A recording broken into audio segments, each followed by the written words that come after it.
I'm a man who believed that I died 20 years ago, and I live like a man who is dead already. I have no fear whatsoever of anybody or anything.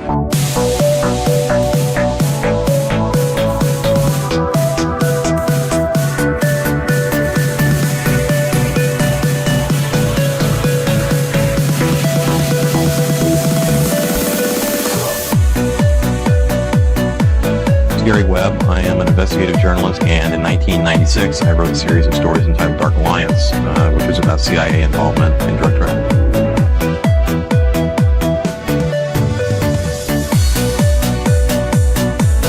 I knew a man who once said death smiles at us all.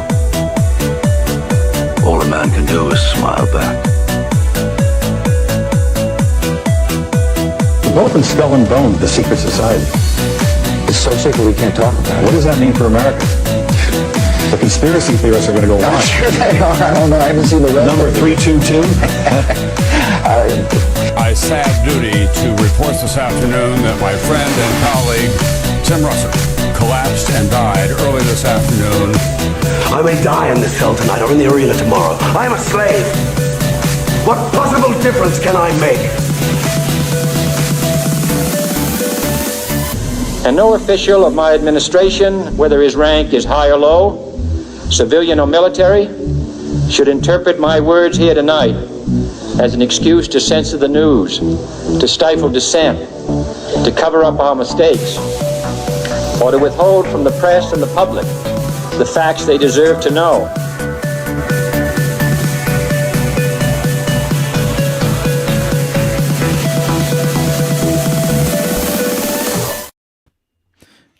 What is going on, everybody? Good morning. Welcome to the morning dump. Got the homie with me, Jose, this morning.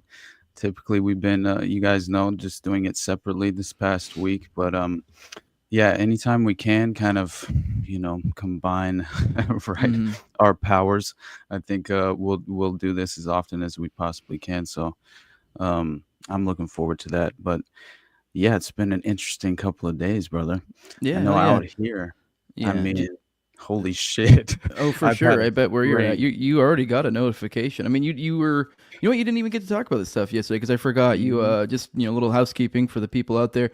You were intending on doing one yesterday, but I guess you were having Wi-Fi issues, which I kind of am also blaming partially for why I didn't. This is for patrons out there, why I didn't do a Thursday episode. I normally do one for y'all. I had a wrestling meet, plus you were having Wi-Fi issues, so I don't even think your Wi-Fi was back anyways. So between all that, I don't know, I think I might try to see if my wife will let me get away with doing one tomorrow. Maybe I can see if I can get you to do it. Yeah, we can. But either way, that's why I didn't put out for the public. Why normally, since I didn't put one out for the patrons, I didn't put one out for the public. That's usually how it works. So that's why you didn't get one yesterday. Also, I kind of forgot, to be honest. But I guess I did want to real quick back up, give a little bit of logistics for people. Since this is, I think, the first time me and you are doing one together since we've started the morning dumps. Yeah. No, I've had you on as a guest before you started hosting them. But now we've changed a little bit. Now what's going on is you are hosting them as well. But just so that for the people out there, and I don't know, maybe we'll change our minds on this later. I mean, you can give me your opinion if you disagree. But I think what we're going to do going forward is once you get your Rumble all set up and ready to go, which I think it is. So I don't know if you want to promote that today or not. But either way, I think of the future, what's going to, going forward, this might even be the last week. I warned you guys this on my morning dumps that are going out to your channels, is that going forward, we're both going to do the morning dump, but it's going to be hosted on both of our channels. But kind of a lot like Already Dead. But the difference is Already Dead gets streamed to both of ours, and we do it together basically every time. Every now and then one of us might miss, and we have our producer take the place or whatever. But either way, this time it's going to be different in the fact that it's whenever I host it, it will be on all my platforms. Whenever you host it, it will be on all your platforms. And then whenever we do something like today where we're together, we will put it out to both of our platforms. So it's really a matter of the host. This kind of forces you guys to subscribe to both. I'll be honest, I keep waffling back and forth in my head whether I want to do that or just forever dual stream, because I do think there's probably some sort of algo effect we could really tap into if we were both on both channels constantly, essentially 5 to 7 days a week, having a live stream going every day. I do think there's an algo boost there, but I don't know. I mean, I also like the idea of dual streaming, and that it kind of protects your channels. But either way, I think the move would probably be, at least for now, at least to just get the audiences trained to kind of go to both, is to do both. And maybe in the future we can reconsider, maybe for censorship reasons, to stream to both or whatever. Or even if we do realize maybe there are some algo boosts to be had there. But I like this. It kind of gives us, it's easier anyways. So that way, it'd be too much to try to get you to stream to my platforms for when I'm not here anyway. So it's just easier to go to our own separate platforms. That, just so you guys know, going forward, I think probably after this week it will likely, until, I guess, I don't know if your Rumble's completely set up, ready for live streams or not. Definitely not the library, but it is set up as a destination for live streams, so it should be good from here on out as far as anytime I want to stream to the Rumble. Which I do want to get it all set up as far as have my archived library there as well.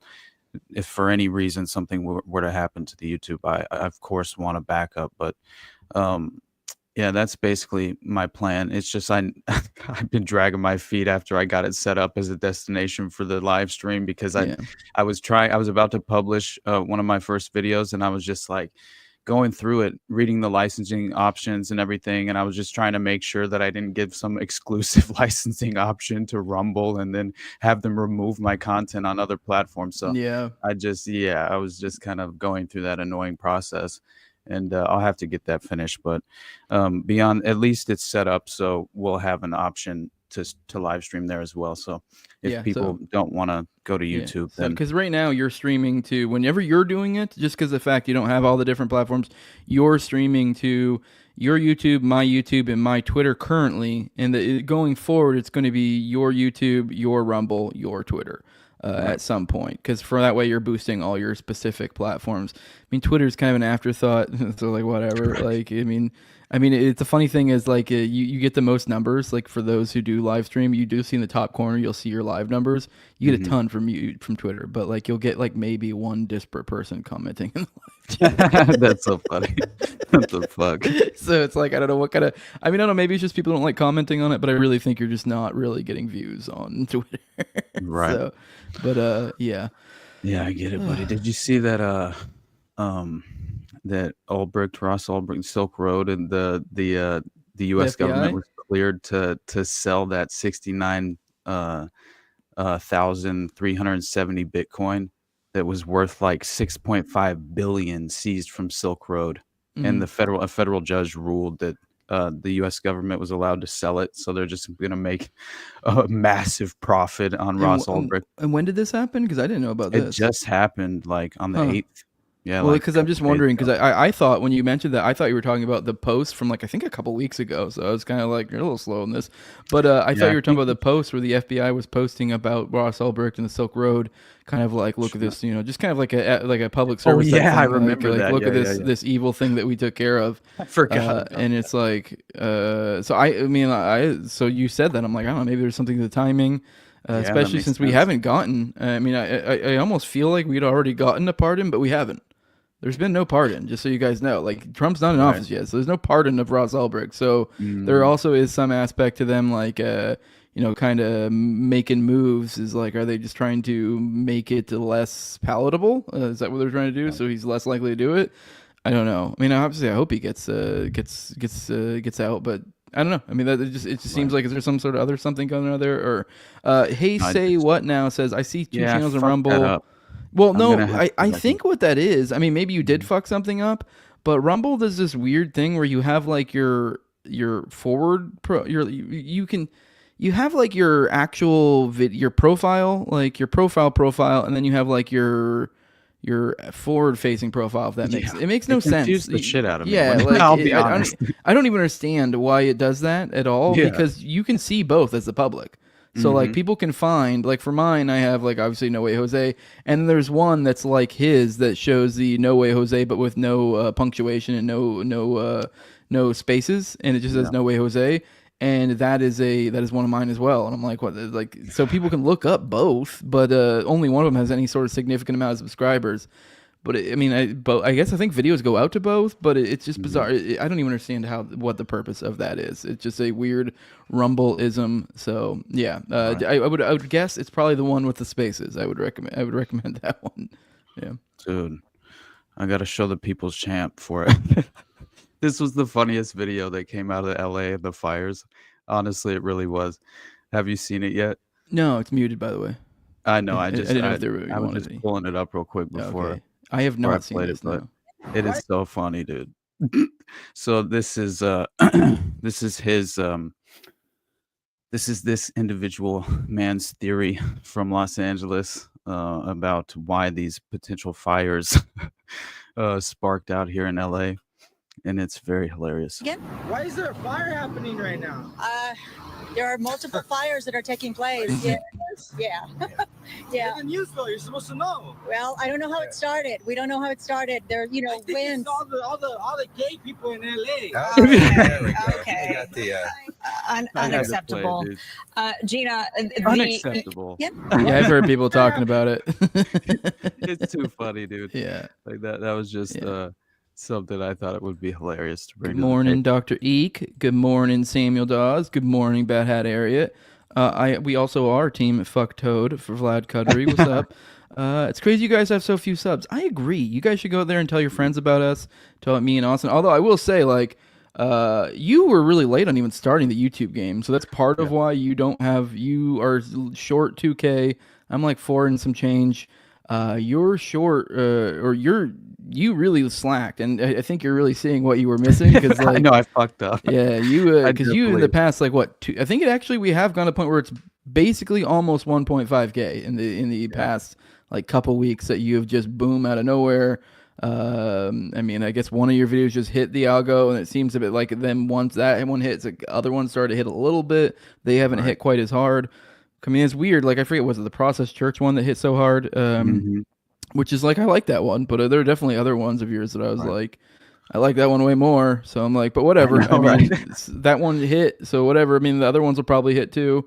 But either way, I see big things for your YouTube channel going forward, especially now that we're doing these live streams regularly. I think that'll boost the algo. But yeah, I mean, barring we don't get nuked. Although I think, I guess that maybe this will kind of pushes it a little bit into another topic. I mean, we haven't talked about, I think Zuck. I mean, did we talk about that on Tuesday? Maybe No, we did. I don't even know if that was a story at that time. Yeah, I think I just had mentioned the fact that he had just basically was doing the rehabbing of his image by claiming that the Biden administration, they made me censor you guys, and then basically saying that once he kind of like drug his feet, at least I saw. Yeah, he just showed up on Rogan yesterday. I knew there was recent, I think a few days ago, but it wasn't before. I don't know if it was before Tuesday.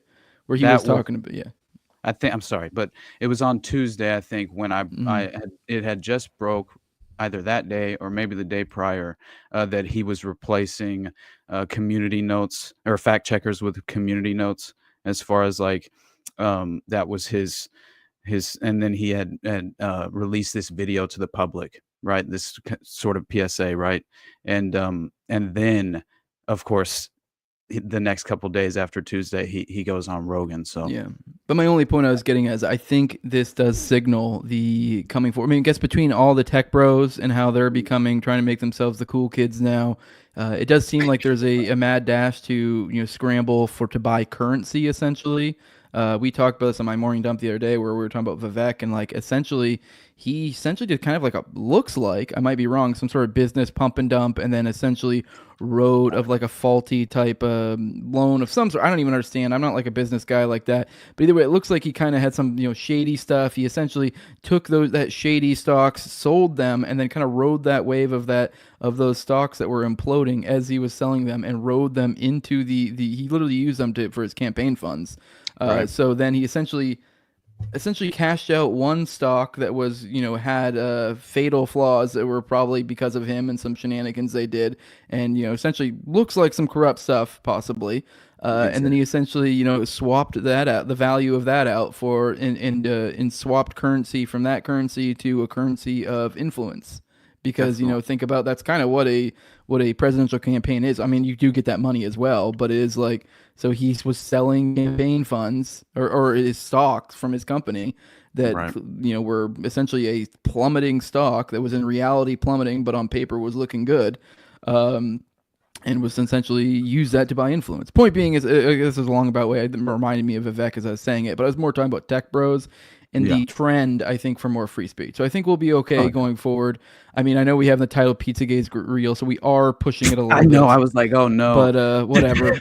But my point being is I do think the future for these platforms is they're going to be probably in some sort of level of competition for pushing it as close as they can to actual free speech, something or other. At least for now. I mean, things might change in the future, but it seems to be people are at least recognizing that is where it's. I mean, we've seen Elon spiraling when people quit, like giving him shit for it not being a free speech, and then now we have something like as he's spiraling, we have a Zuckerberg come to the fore that goes, "Hey, guess what, guys? My stuff's gonna be pretty free speech too." Like, so it's like so there's almost this internal competition amongst them about who's the most free speech. So it does seem like the paradigm is shift, obviously up to a certain point. And they're also trying to not act like they were the baddies that were the ones doing it before. That's what I feel, man.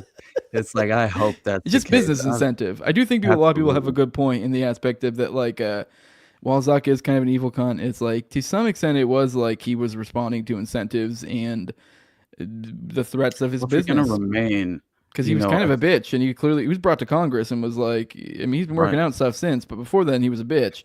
And they brought him to Congress and basically shook him down. And then like people were surprised that like, oh, why did he fucking cave? And because he's a bitch, and he got shook down by the U.S. government. Like, right. Yeah. I'm sorry, but yeah, if you're as far as like if you're running a business, just in general, let alone some sort of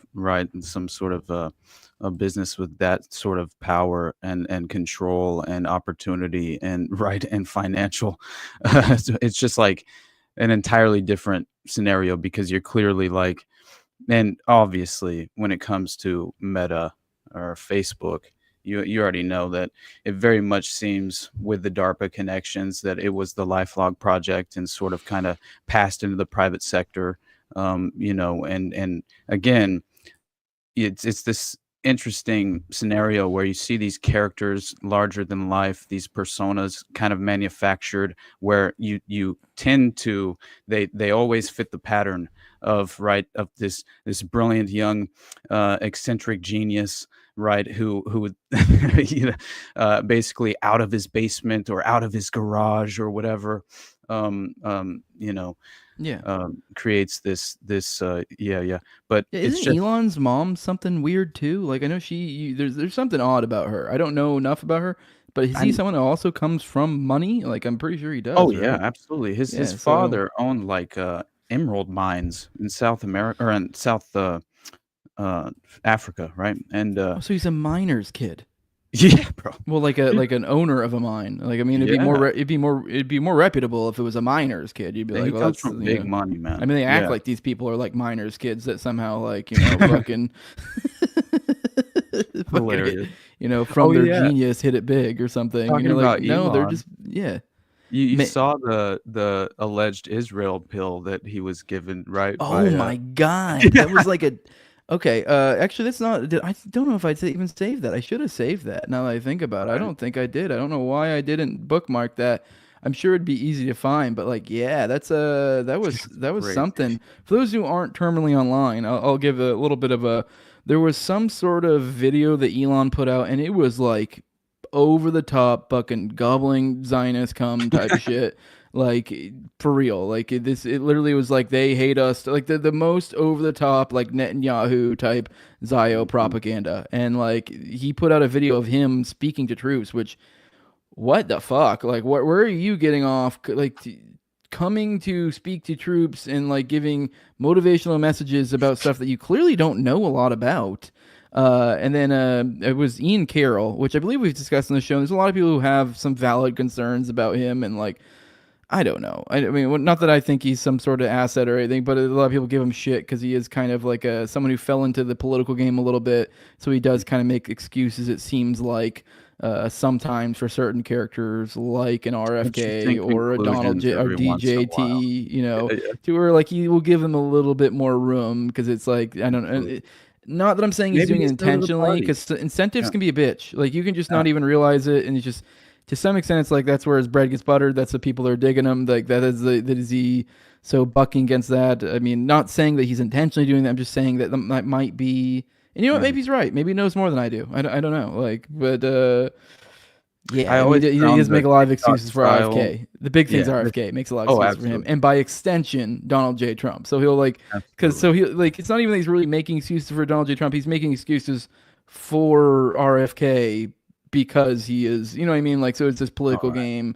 So this is where, and it's more of a like, oh, RFK supporting him because of X, Y, and Z. I don't really actually, he is a little bit shady, blah, blah, blah, blah. Whereas with RFK, it's like, well, I don't know. Like, he'll kind of, it does seem like he skirts away from the, well, why is he fucking buddies with Shmuley, huh?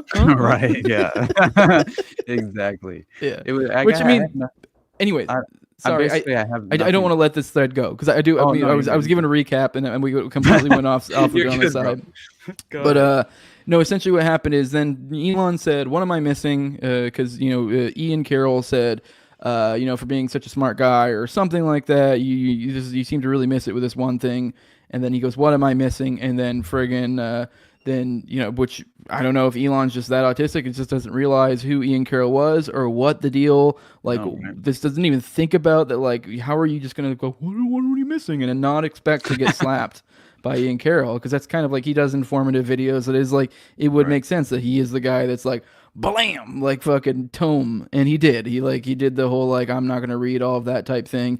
Like a huge tome of shit. I read on Israel, which was all like, I mean, I skimmed through it, didn't read it like diligently, but it was like, because it's all stuff I knew. Yeah, but it's like, but it was all like pretty solid shit. And you're like, hell yeah, dude.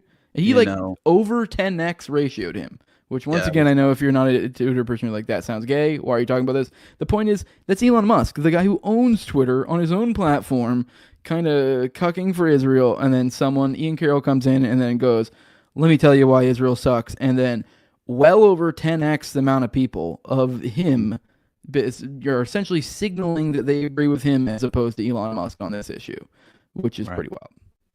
Definitely. Yeah. Yeah, and he didn't, I don't think he responded either, right? No, he never did. He was kind of like, oh shit, yeah. Right. I'm surprised we didn't get a spiral because the last time this happened when he got ratioed is when he had his spiral. That's when he got. But to be fair, at least that time he got like ratioed by like a 300 follower account. Yeah. Whereas at least Ian Carroll's like a well-known like. I mean, he's not like at the level of like a Candace or something, but he's kind of like he's higher than like something like Clint, like my buddy Clint. He's like in between there. He's like in between like the upper echelon guys and like the whatever you would consider like the Luke Rudkowskis or whatever. So for sure, yeah, it was always like for myself, and it's nothing personal. I always find the TikTok presentation style very sort of off-putting. I think it's mainly because I just don't like it. I'd rather have this open, long-form conversation. But I get it. He does like these like probably 3 to 12-minute videos on TikTok, which I guess they do longer now. I don't like that length. I either like really short or really long. But even then, I don't really like the really short. I guess it's like really long for the most part because like when it comes to TikTok, those short videos, not a fan of. But I guess like a 30-second to 1 minute like little snippet on some sort of topic, I like. But like if we're doing like 9 to 10 minutes, it's like I don't know. Especially when it's mostly on Twitter video, it's like I don't like the way the video player works. But I don't know. I'm rambling. I kind of get the value as far as at least potentially you're exposing these ideas to these very well-conditioned, short attention span, right? Unfortunate individuals who've fallen into that TikTok trap, right? Which I think has been laid to do exactly that, which is kind of facilitate the demise of the attention span of the average person, which is has really, had kind of a cataclysmic downturn as far as I'm concerned. You know what I'm saying? Like I see an appetite for it as well. So it's kind of this fun.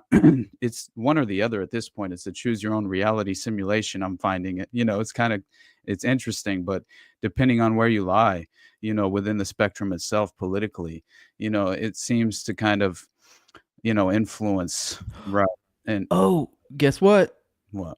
I just thought of it just now. Fucking, I'm gonna go ahead and share my screen right now for the audience, and then we probably should get into some content after this because we're kind of rambling and losing it. But we're having fun. I wanted to show you guys this real quick. Look at this right here. This is Austin's channel. the Morning Dump, this is the Underclass podcast. You go down here over to the live chat right here. Go scroll down, and then you see right here it says show your support for Underclass Super Hell chat. yeah. There we go. What's up, baby? There you go, guys. The first time I've seen it, man. You guys can super chat now. So that is an option on Austin's channel now for these. And this is going to work too for Already Dead. So going forward, we'll have to make sure to remind the Already Dead audience later, but also for the Morning Dump audience, both of you guys, whenever Austin's streaming, whenever he's involved, essentially, you guys can super chat. Now, whenever I'm involved, you guys can Rumble rant. So, and I guess probably, I don't know at what point, I think you can get Rumble rants from the beginning. So whenever your Rumble is going, you can get Rumble rants there too. So essentially, whenever you're streaming, you'll have YouTube and Rumble you can pull from. So people can support you there. For me, it's just Rumble because I got demonetized for saying maybe the Civil War wasn't this cartoonish fucking thing we thought it was. Where, South bad, North good, and that's about about where we're going to leave it. In all seriousness, it really was that fucking, it was very, very, I didn't even go deep into it. It really wasn't even as hardcore as some of the anti-Lincolnites, which I'm not a big fan of Lincoln, but it was very, very subtle, and that's what got me demonetized. But either way, guys, support Austin, support him, and then also support me too. You guys can do Rumble rants over at the Morning Dump or over my channel on Rumble. But for those who are still chained to YouTube, go do this. So go support Austin. Thank you, brother. That's it. All right. We should probably get to some content. You got anything, or I can bring up some shit. I don't know if what you want to get into first. We got PizzaGate. We got fire stuff. Right, I got some stuff on the order. We got fucking Tulsi Gabbard shit. What do we got, buddy? Man, I also had the as far as I just thought it was strange that this developing drone story and how Trump's potentially going to give some sort of public announcement on and breakdown on the potential drone impact and what the causes are, and then he even put it in the context of of course I hope it's our guys and I hope it's not an international threat sort of thing, and it just to me my knee-jerk reaction to it is you witness this sort of heightening of tensions when it comes to he had just announced publicly that clearly he was threatening Iran, but he was also threatening just a larger escalation in the Middle East in general, right? And it kind of seemed as if it was an inevitability, right? Which seemed very interesting as far as his statement.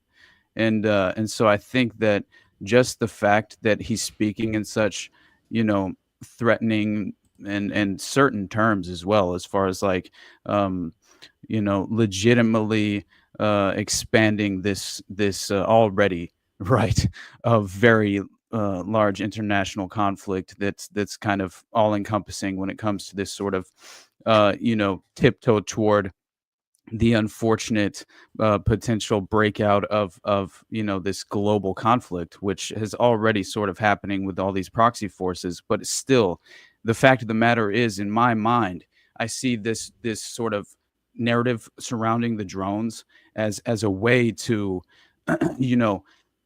lay fertile ground for the narrative that is happening with the escalation tactics, where all you would have to do is kind of oversaturate the media landscape with these alternative versions of the story, where each side of the political aisle will have a reason to sort of be influenced to support this escalation, whether it be claiming that the drones are Chinese, right? Or let's say, right? It's just, to me, it seems as if all they would have to do is spin this narrative of Iran is working alongside China and Russia and North Korea and this new axis of evil that we're supposed to embrace, right, as our true threat and enemy on the world stage, and it would just provide more of a sort of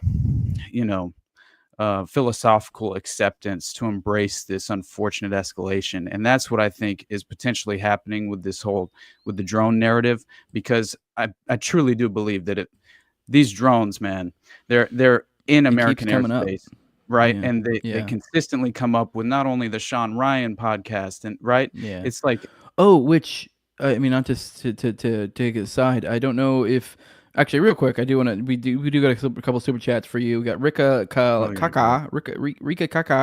This is your first super chat ever. $1 from Rika Kaka. And then City Breakman for $5. Let's City fucking break go, dancer, man. Hell yeah, buddy. But on the Sean Ryan side of things, apparently that email. I don't know if you watched my. I believe this is on my most recent morning dump. I don't know if you watched that, but on that. We talked about how it seems like, how I always forget what we've talked about, what's been on my show, whatever we talk so much. Running my mouth. But essentially, it looks like it might be legit. The manifesto, at least legit to the extent that it came from. Legit. Well, yes, we said that, know, which right? I think, maybe me and you talked about that, and if we did, we definitely immediately were like, oh, feds are saying legit, like, because it's like right off the bat. Because it was like, it first came from the Sean Ryan show, and then right after that, then like almost immediately, they were like, the feds were like, yup, that seems, and you're like, even if it is legit, what the fuck? It's weird that you like ran to be like, yup, that's like, it just seems, I don't know, it just felt weird. I don't know, it just felt odd. I mean, maybe I'm looking for stuff. But then, yes, the Ryan Macbeth guy, the guy who's kind of like a little bit of blue-pilled kind of, whatever dude, he did recently do a video apologizing to Sean Ryan and Shoemate because he was one of the guys who was, against it. But he was, I don't know, I never went too deep into his critiques, but he was more like a nerd shit and that like, I mean, he was coming a little bit from like these guys spread Russian propaganda, so it was kind of hard for me to really take him seriously. But there were some things he brought up. They're like, okay, fair. But either way, he was like the nerd who was coming from like a nerd perspective. Was like, this is why the email is not correct, like kind of deal. I played it. Yeah, and then apparently he walked it back. And put out a whole apology video, and then even to the extent he also then kind of showed nerd, methodology of how to prove they're connected. Essentially, once the FBI came out, somehow he triangulated a few different things of his and was able to kind of cross reference and confirm between, I believe, his email handle and his phone number. He was able to kind of confirm all of it, and then from there be able to be like, that email came from his shit. But now also bear in mind, there's the safety number side stuff there, which you've covered. I don't even know how to explain it. I'm so out of my depth here when we talk about nerd shit. But essentially, I guess Signal has some sort of safety number, the messaging app. It changed twice for Matthew Livelsberger, and I guess it doesn't change often. I don't know how you change it. I think it only can be done by the user or maybe even some sort of admin above that type privileges. Don't know enough about it. Maybe you nerds do. Either way, it's a big key component of the story is that it changed twice. And I believe the first time was when he came back from Germany, which, what was it like? I don't remember the exact timeline. It wasn't that long ago, within the year, month, something like that. And then it also changed after he died, like almost like very shortly after he died, which is, I don't know the exact time, but so that makes it bizarre.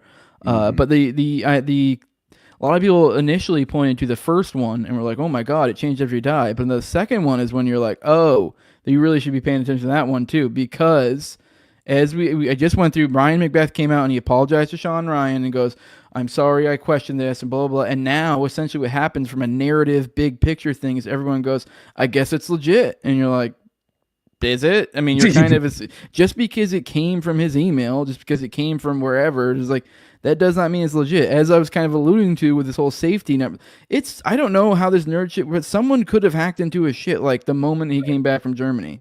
And then I don't know what the second one was kind of like a we out. I deleted all the shit, whatever. I don't know how this nerd stuff works, but point being is it's like, yes, it looks like it came from his stuff, but we don't know that it came from him. And I don't think there's really any way you could know that it came from him.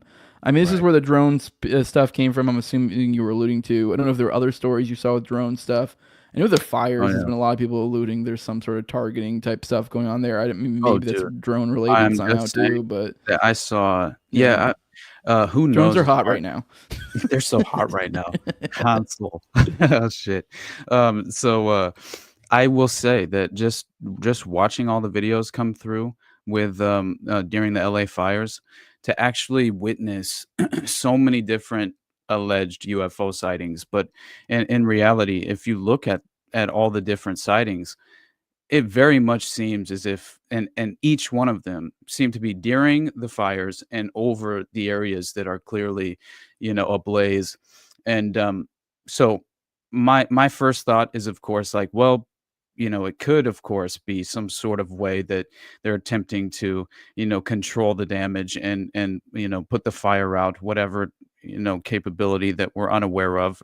But of course, you're imagining that the fire department is somehow responsible for this, which it would be very strange, right? But of course, there was military representation here. I mean, it was kind of insane just witnessing the skyline and the horizon, as far as in the past few days. The air quality has been complete shit out here, obviously. But it was hilarious. Where are you located in reference to the fire? I'm in Long Beach, so it's I mean, I'm not trying to dox yourself, but just No, it's roughly cool. here. I've said it before. I'm in Long Beach, so it's like all thankfully been to the north of us largely, right?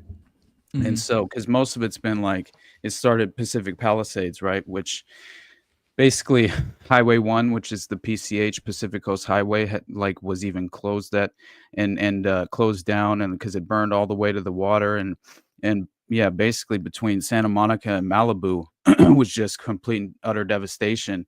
Yeah, good question, my friend. Why you live there? Yeah, I don't know. Why are you gay? It's but yeah, so it was kind of, it was very interesting to see, first of all, the fact that the fires kept propping up all over the place. There was one that sparked up in West Hills after they got the first one, well, allegedly. I mean, it wasn't even under control. And clearly, you look at the Pacific Palisades, it's like what Richard said. It looks like it got hit by a thermite bomb. It doesn't even make sense. I mean, you Yeah. see, like, all that's left is like steel. It was what was it? Jolyon Klebold, our mutual or Twitter friend, Right. Patreon supporter too. But he was sharing the photos from the Gulf War of them where they bombed that highway, and it was like, it looks just like Cali. Yeah, exactly. Like wild. I mean, it really does. It looks like Maui style DEWs, like it honestly does, especially when you see, like, man, you look at if all you have to do, type in UFO sightings, LA fires, and look at all those different videos and pictures of these, like, clearly look like, and here's my mind, right? My mind instinctually goes to low Earth orbit Starlink satellites providing directed energy weapons to, of course, clear the landscape for a potential 15-minute smart city by the year 2028, which we know for a fact is the goal and plan and benchmark for Agenda 2030 and Agenda 21 and all the, sustainable development goals, which in reality are, continuity of government protocols, which we've had that conversation, many different times. And as much as, I have a conspiratorial mindset and I can't help myself because it just seems like what perfect timing and a very strategic, consequence, right? That clearly benefits a very small group of profiteers, which you go in. And by the way, I got to show the video of, first of all, there's that one freaking cloud that like exploded. I played that on the morning dump the other day, so they've already seen the it. one I wanted to show. Unless there's another one. If there's another one, holy crap! Because I guess I can fake any of those videos. I don't know. You could just, someone's showing me a video, could be some After Effects, something or other. But I guess once they start adding up, it gets a little bit more credible. Absolutely, man. Yeah, but really, what I thought was interesting was the fact that the water reservoir was empty. Basically, it was dry, and so that was like 170 something thousand gallons of water that they could have used. I can't remember. I think that was the number. And basically all the fucking hydrants were dry. And like did you see, like, I think you had government officials like using designer handbags to like scoop water and go throw it on it's just complete ridiculous. And what here's the problem for me though, is that you see this duality of the narrative taking shape and forming around this event, and you see it's either it's all Trump's fault because he called climate change a hoax on the leftist side, or it's clearly just the ineptitude of California government officials and the forestry management services there, and it's like, or this is all very strategically by design, and they consistently usher through, and facilitate this same sort of destination that we remain on this common path that we remain on, where unfortunately they sort of use each other as far as the two-party system is concerned to sort of achieve these goals. And so of course all you would have to do is chop it up to ineptitude, and but in reality, in my mind, this was strategically done. Like, of course, this, why else? And by the way, the Santa Ana winds kicking up at that perfect time for the fires to start, and then having them all allegedly be, connected to potential arson crimes, which that's another it's not even a possibility. Like, it's a claim being made by the Los Angeles police, who says that the Kenneth fire that was burning in LA was intentionally set by an arson, by arson, and suspect was detained by citizens. So this is like, not some sort of, outlandish claim. Like, we clearly have, and then there are videos surfacing of people starting the fires, and like an actual local representative, like taking a film video of these people just starting the fires. I think it was the West Hill fires. I can't remember now, but either way, the fact that we have arsonists allegedly starting these fires as well, that kind of fits perfectly with what I've been, as far as the impression I've been under. It very much seems like whenever I had went on tinfoil hat last year, we had just got off like the fucking it was when Xi Jinping had just came to visit, I think, or something like that, and up in San Francisco, I can't remember, it was right after that or something, I can't remember now, but either way, I remember that LA was on fire at this point, and that basically the freeway systems were being shut down because there was just, if Jose had Austin's glasses, he'd look like Bubbles. That's great. Trailer Park Boys, man. I just took my glasses off. And these are they're not quite Trailer Park Boys. They're more like serial killer glasses, but they're close enough. Right. Yeah, they're very Bubbles. Sorry, I'm going to cut you off. No. It's okay. I just think that, we should at least acknowledge the fact that this is not some sort of, naturally occurring fire from, just the. It's not even fire season, right? That's why I brought up this. You'd think you'd be more prepared getting fires every year for the last, I don't know, decades. It's wild to say fire season for one. I don't mean, it is also, I think there's an issue with the fact that we even fucking have such a thing called the fire season. It's like, dude, I don't know. I mean, I guess some areas just have that, but you would think you would deal with the underbrush. I know there's a lot of different reasons people give, but it doesn't seem natural to me that you would be having this issue all the time. I don't know. But either way, it's not your fire season. It's wild to think you guys have a fire season, but I know, man. Yeah, but that's the thing. This is like getting a peak. This is the equivalent of in California getting like a peak, hurricane, or it's equivalent of in Florida getting like a Category 4 hurricane, and like I don't know when's not hurricane season. Give me a peak not hurricane season. Now. That's hilarious. All right, that's what my wife said. So, yeah, but no, yeah, that is kind of the equivalent. I don't. It is like something you don't see. I don't know. Getting some that when you weren't prepared for it is kind of wild. And I think they had one of the longest dry seasons before. I was listening to Tripoli's show, and I guess he was under the same impression that he was like, I thought it was like the wettest it's been in a long time. They're like, no, we had so much driest 7-month period or something. It makes no sense. I don't know, maybe someone's fudging the stats, but that's what they were saying, like at least the stats online or something. That sounds like bullshit to me, because I've seen it go far longer between rains here. Like I'm telling you that we got a lot of rain this year. So, or last year, I mean, but maybe you did. I don't know. I mean, I swear it was on his last episode they were talking about. It's been the driest 7-month period or something like that. I swear that was a stat he threw out. I don't live there. You do. So I mean, your impression is that's nonsense. You're what, probably? I don't even know regions in California. What are you, like a couple hundred miles north? Probably something like that. I'm like 25 miles from the hills, which is Sunset, where they on fire. Hell yeah! Oh, you're 25 miles from this shit? Oh, shit. You're not far. All right. No. I was thinking you were talking a few hundred or something. Like, okay. No. Yeah, Since then it is your area. So this is you're directly being like, this does not match with my perception of my experience of the last year. So exactly. Okay, well, all right. Well, and remember, yeah, I got that emergency evacuation notification on Thursday, right? And yeah, it was so crazy because it was about 30 minutes. My wife and I thought, all right, well, we're gonna have to fucking leave. You know what I mean? Like we get the whole car packed. We have our dog ready to go. Like, dude, it was chaos.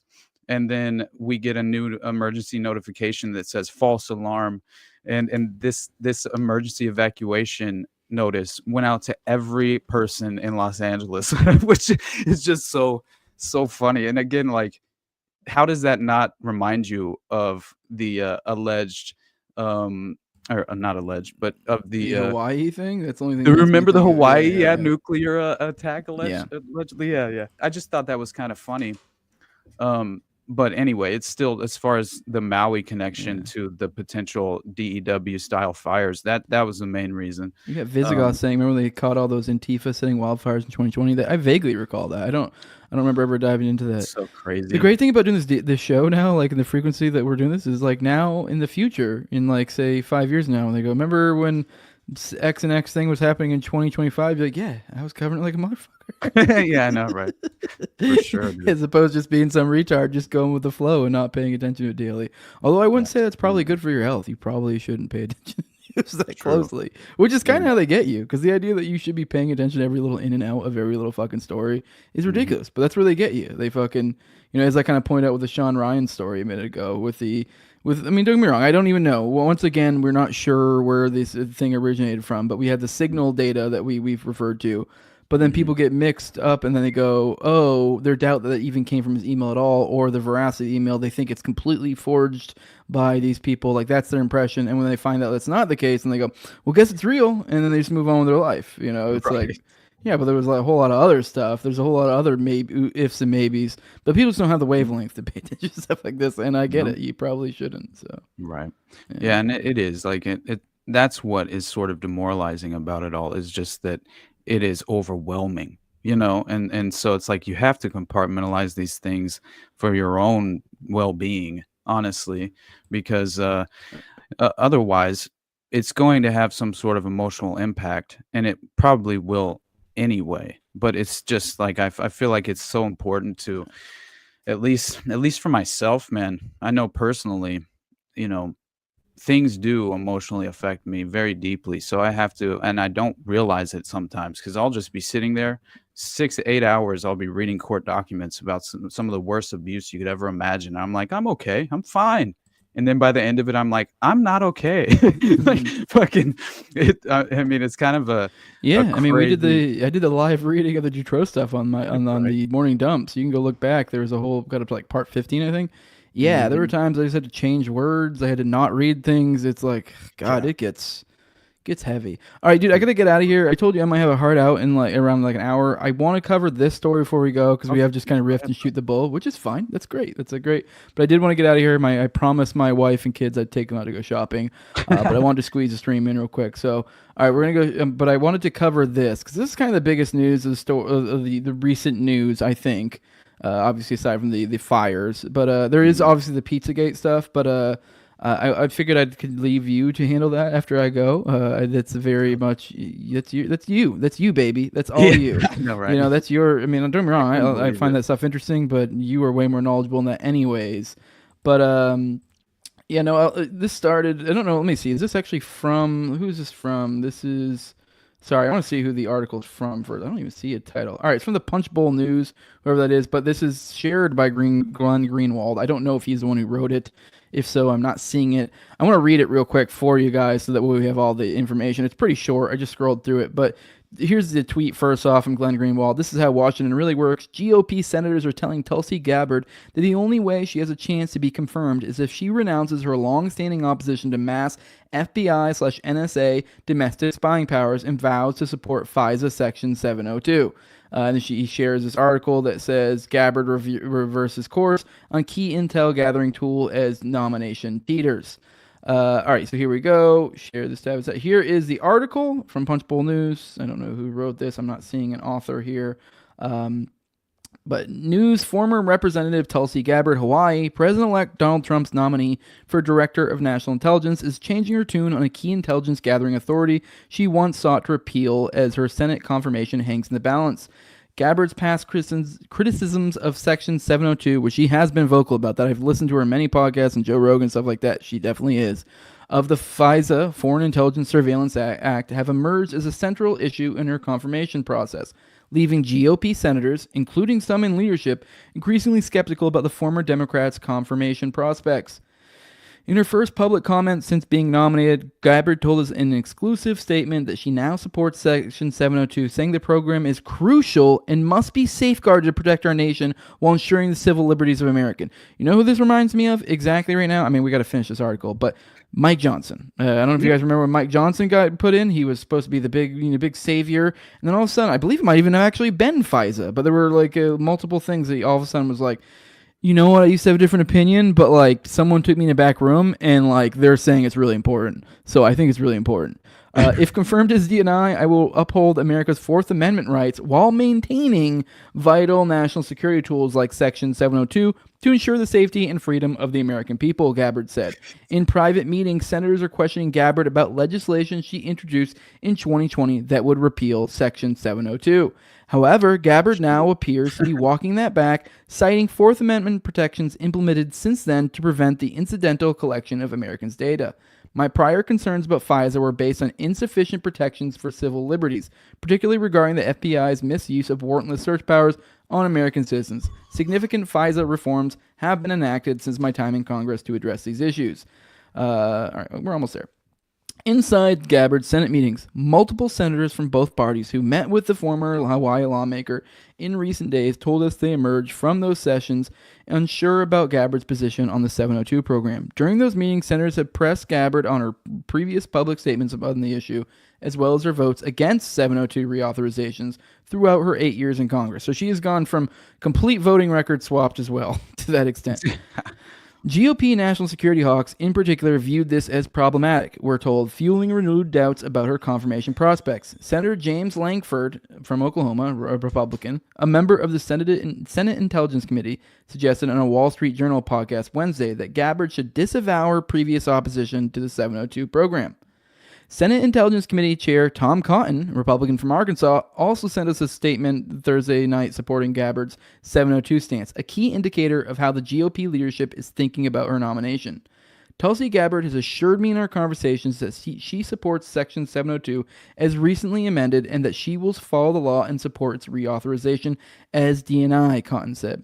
That last part is important here, because if confirmed as DNI, Gabbard would need to certify the statute annually in order for intelligence collection to continue under the 702 program. Next steps. Gabbard's public statement is likely to reassure Republicans who are on the fence about her nomination. And let's be real, Democrats. Framing this as left and right is fucking retarded. But there are a handful of other issues that have come up during her meetings with senators, including her views on Ukraine, as well as secret visits to Syria and Lebanon while serving in Congress. So literally everything good about Tulsi is basically going to be thrown out, and we're going to be left with all that's bad. Her fucking, her stances on, medical stuff or whatever. That's the only thing that's going to shine through. Not that she would really do that in her position, but law, yeah. Right? They always follow through with the worst of their promises, right? Yeah. All right, let me finish. We're almost done. We're basically done. There's also the fact that Gabbard's foreign policy views are anathema to Republicans, particularly defense hawks. Gabbard isn't expected to get any Democratic votes, so she can't afford to lose more than a few Republicans. Senate GOP leaders were hoping to schedule Gabbard's confirmation hearing for next week, but paperwork-related delays have caused that to slip, likely into the following week. The Intelligence Committee is instead starting with former Representative John Ratcliffe's nomination to serve as CIA director. Now, Gabbard is scheduled to meet with Director of National Intelligence Avril Haines today at ODNI headquarters, we're told. Avril Haines? Yeah, she's the lady who helped run the tabletop exercise event 201 with Bill Gates. And fuck, no man. way, no. Well, she's the director of national intelligence, so that makes sense. Well, there you go. Now it'll be Tulsi Gabbard running the tabletop exercises for whatever next friggin' global calamity they organize. So that's great. But yes, she's meeting with her soon. Gabbard's meetings with senators will resume next week. Now, it did make me think at the end there, the idea of that now that I think about it, because these people got to get confirmed. So I don't know, was like she ever really a serious proposition anyways? Because now thinking about it, she has all the makings.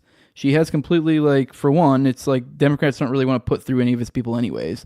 She is a former Democrat who's really spit in their faces, so they don't like her anyways. Right. So putting her up as it almost feels like she wouldn't get through unless she changes on extremely key issues that will make her fold and be just essentially meaningless, if anything, worse than having her in the first place, if that makes sense. So it sounds like a brilliant PR strategy if you're the Trump administration, though, right? That's kind of my feelings, but I don't know, man. Yeah, you already know. I sent the video to you a long time ago. I don't know if you watched it. It was like almost 2 minutes, but it's of Derek Bros at this campaign event, I think, when Tulsi was running for president. Pretty sure.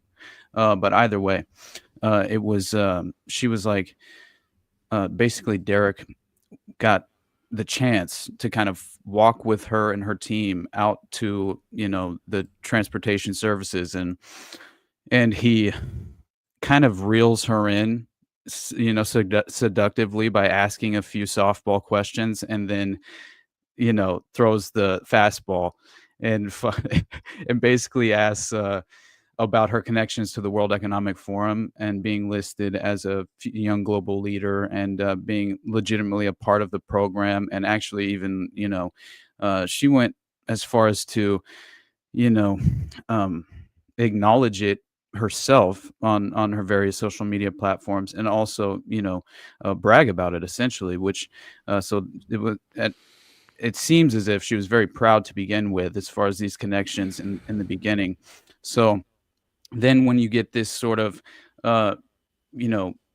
distrust as far as the deep ties with the World Economic Forum, that's when there was a pivot made for her public image. And it very much seems that way. And it went from, oh my God, I feel like, basically I feel so, honored, to be named and listed as a future global leader in the World Economic Forum's, because they apparently they actually go to these events and they take various courses as well. Not all of them, but the vast majority. And so it's interesting, to say the least, that she has those connections, especially when I believe that there's kind of like this false framework of propping up, what in my mind become, false alternatives, really. So it's to kind of create this unfortunate sense of hope when it will, again, as I've said before, kind of force you back into the establishment narrative, into the fold. And so I'm very concerned about this, because Henry Kissinger's was Klaus Schwab's mentor. I mean, we know this. They have such deep connections to not only, the formation of the intelligence community as it stands today, but far more than that. I mean, Klaus Schwab has sort of implemented this format of Confessions of an Economic Hitman, right? Where that was all a vision of Klaus Schwab's in many ways. And then, of course, he has deep, direct ties to all these various fraternal organizations of powerful influence that I've spoken of many different times, including the Pilgrim Society, and how directly interconnected, this sort of cadre of mind manipulators and policy. They sort of, not only are they steering policy, but they're manufacturing legislation themselves, right? I mean, Henry Kissinger has been such a, pivotal part as far as the part that he's played within the context of power in all these different administrations, no matter what side of the political aisle you are on, right? It turns out Henry Kissinger just so happens to be, one of your top advisors that you respect and honor, right? And it doesn't matter what administration you refer to as far as that's concerned. And so I have been very, very skeptical of Tulsi Gabbard for quite some time. Yeah. I've definitely been one to voice and been concerned about her. I do want to, real quick, before you play that, I got to get out of here. I just wanted to just let the audience know, say goodbye, not just leave on a real quick, I do want to remind them, if they do want to support me, you can do it over at patreon.com. Just know it was a 2020. The lowest level's $2. You get the early episodes. You also can be a talking head on me and Austin's Tuesday show, our live show we do together for the call-in portion. And also at the highest level, I read them off every episode. My sponsors and my co-host on Tower Gang at Tower Gang Toad. Also have at Abrogate D's. Also have at ZOVERACK. Also have at _Infinite Zeal. Then I have the homie Tim Tuttle at Jolly on Klebold. Then Will Bell as Delicious Blueberry Rabbit Eye Wine. And a big fan of the show, Torin May. And then at INWARD Lover, because we all should learn to look a little bit inward and love ourselves. But yeah, make sure to like, share, subscribe, everything. Make sure you guys like these. Go like mine. Go like my videos. Go like my Rumble. Go like his YouTube. Go like his Rumble. Go like everything. I see the one guy saying last time I commented on YouTube videos. With that, go over to our Rumbles. Go find my Rumble. Go find Austin Rumble. And but I'm gonna let you go. Make sure you guys follow me on Twitter at Tower Gang Jose. Tag us and stuff if you want us to cover it for these morning dumps.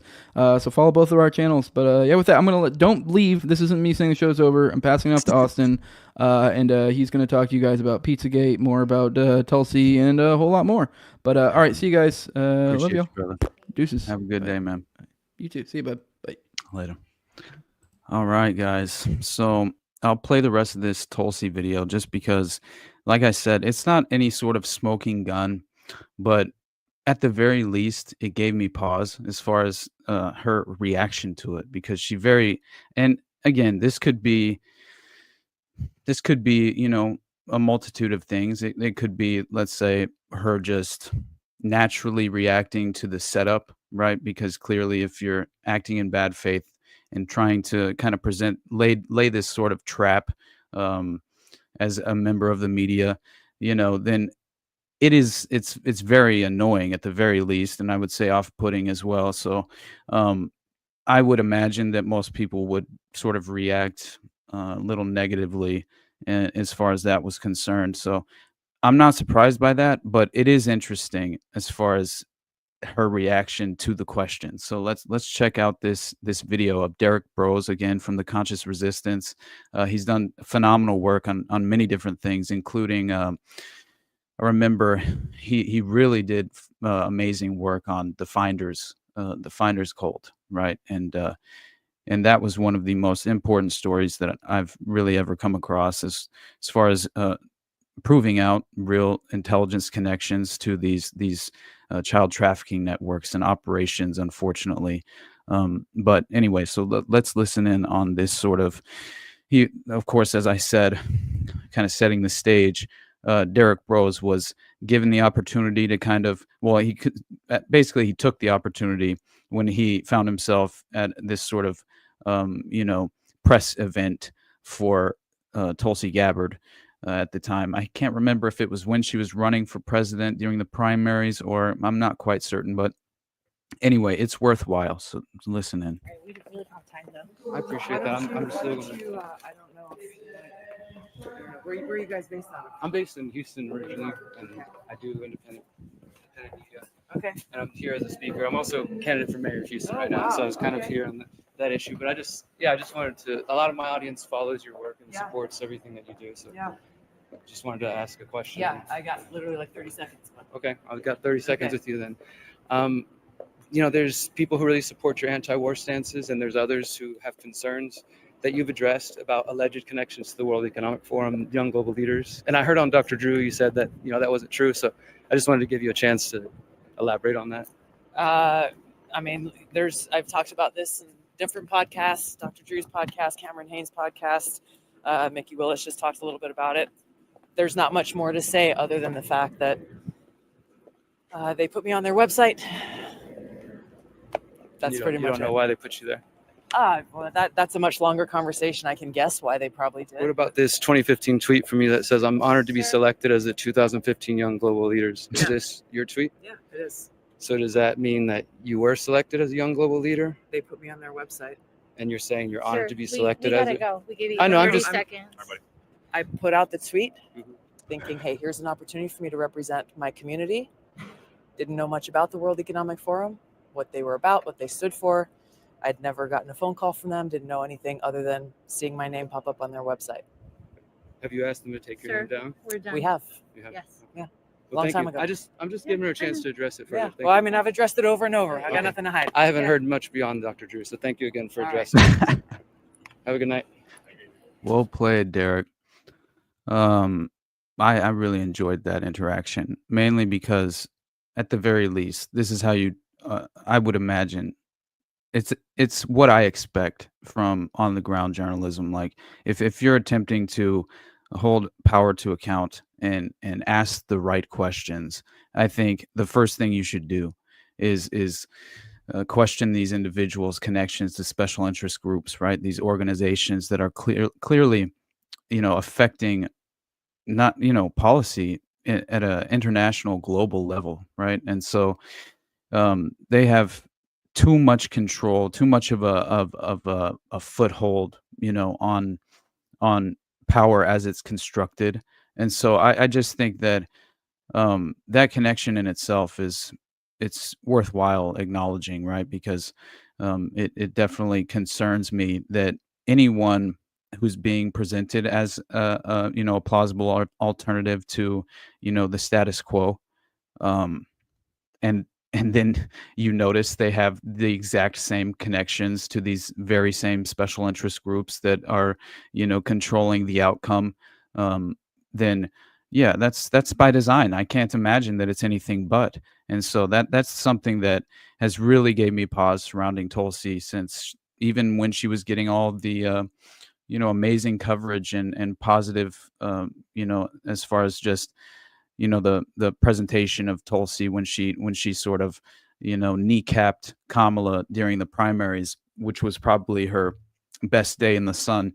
It's still, we can't trust these people at face value. We have to very much remain vigilant as far as our perspective is concerned, and trusting anyone that has even is an arm length away from these such powerful positions as especially being a prominent part of running the intelligence community in the newly elected Trump administration.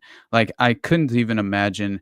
Of course, I think the strategy here behind it all, of even naming Tulsi to the administration as a potential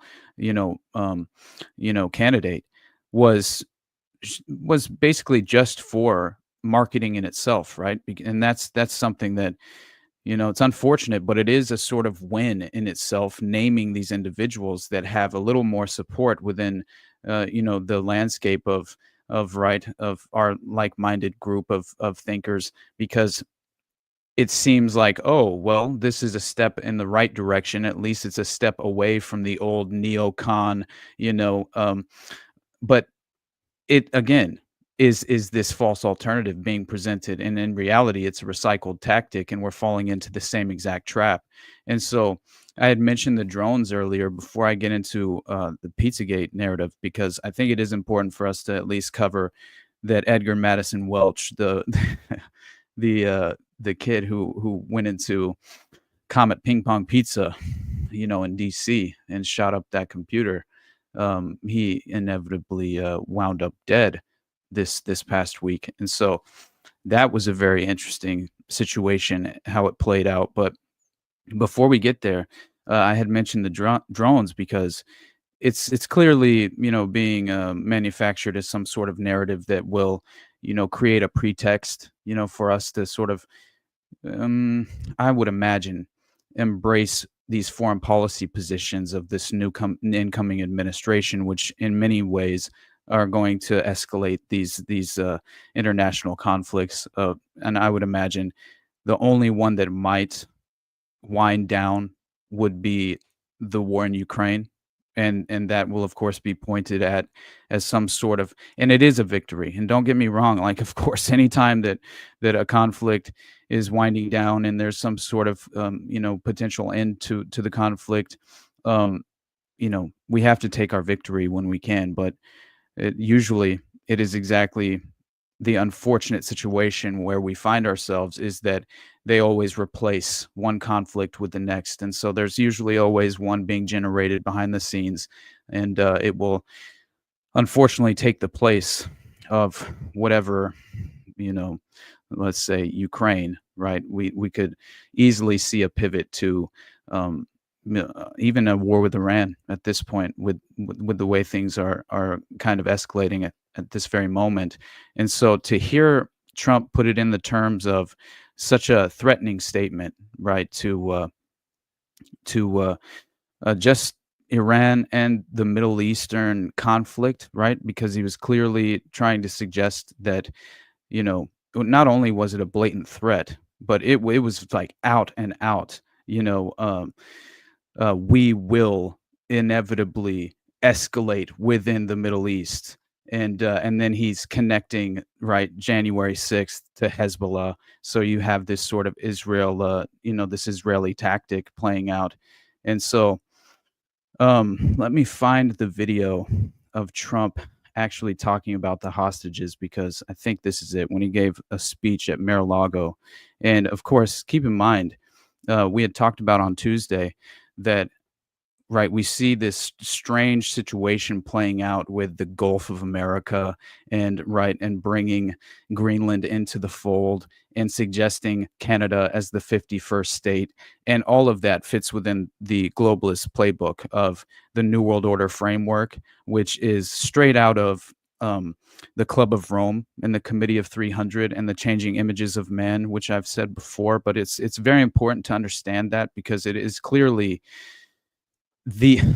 what in my mind, this is the consequential path that we were on. The conclusion will be, right, the end result will be this globalist framework entirely created and strategized by the special interest groups connected to the Club of Rome, the Committee of 300, and they are sort of the entities that have hatched these agendas, which are very much overlapping. And that is in the context of Agenda 21 and Agenda 2030 and Operation Lockstep.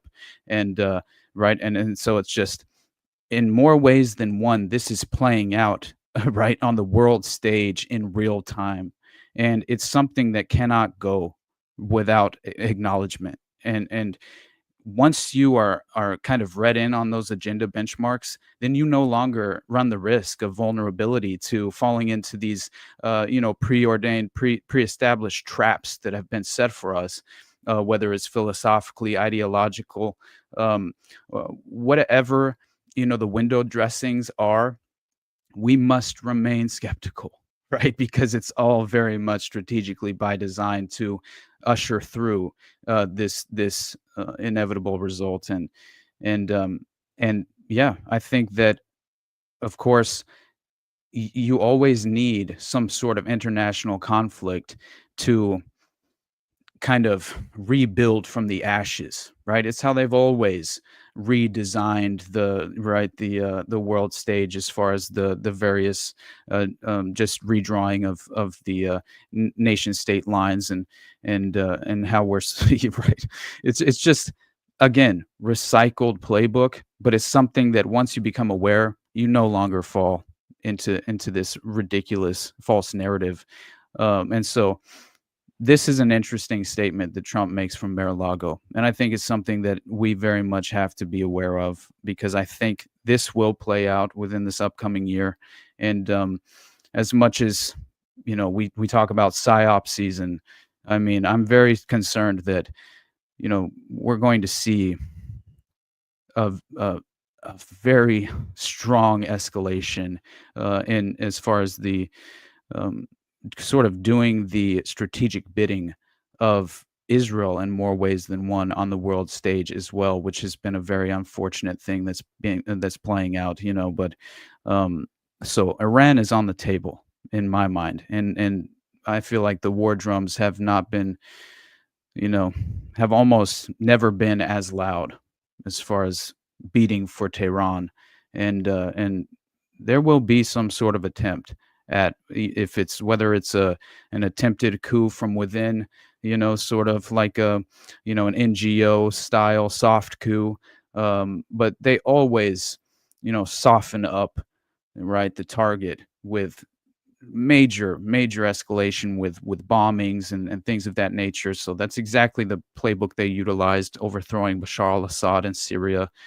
This is something that they're very, very competent when it comes to Victoria Nuland and right the NGOs that went into Ukraine to topple over right the political leadership at the time in order to install a Western puppet to, of course, escalate the tensions to such an extent to where we could have this insane proxy war within the context of the Ukraine conflict. And so, again, a tale as old as time, and something that we have to be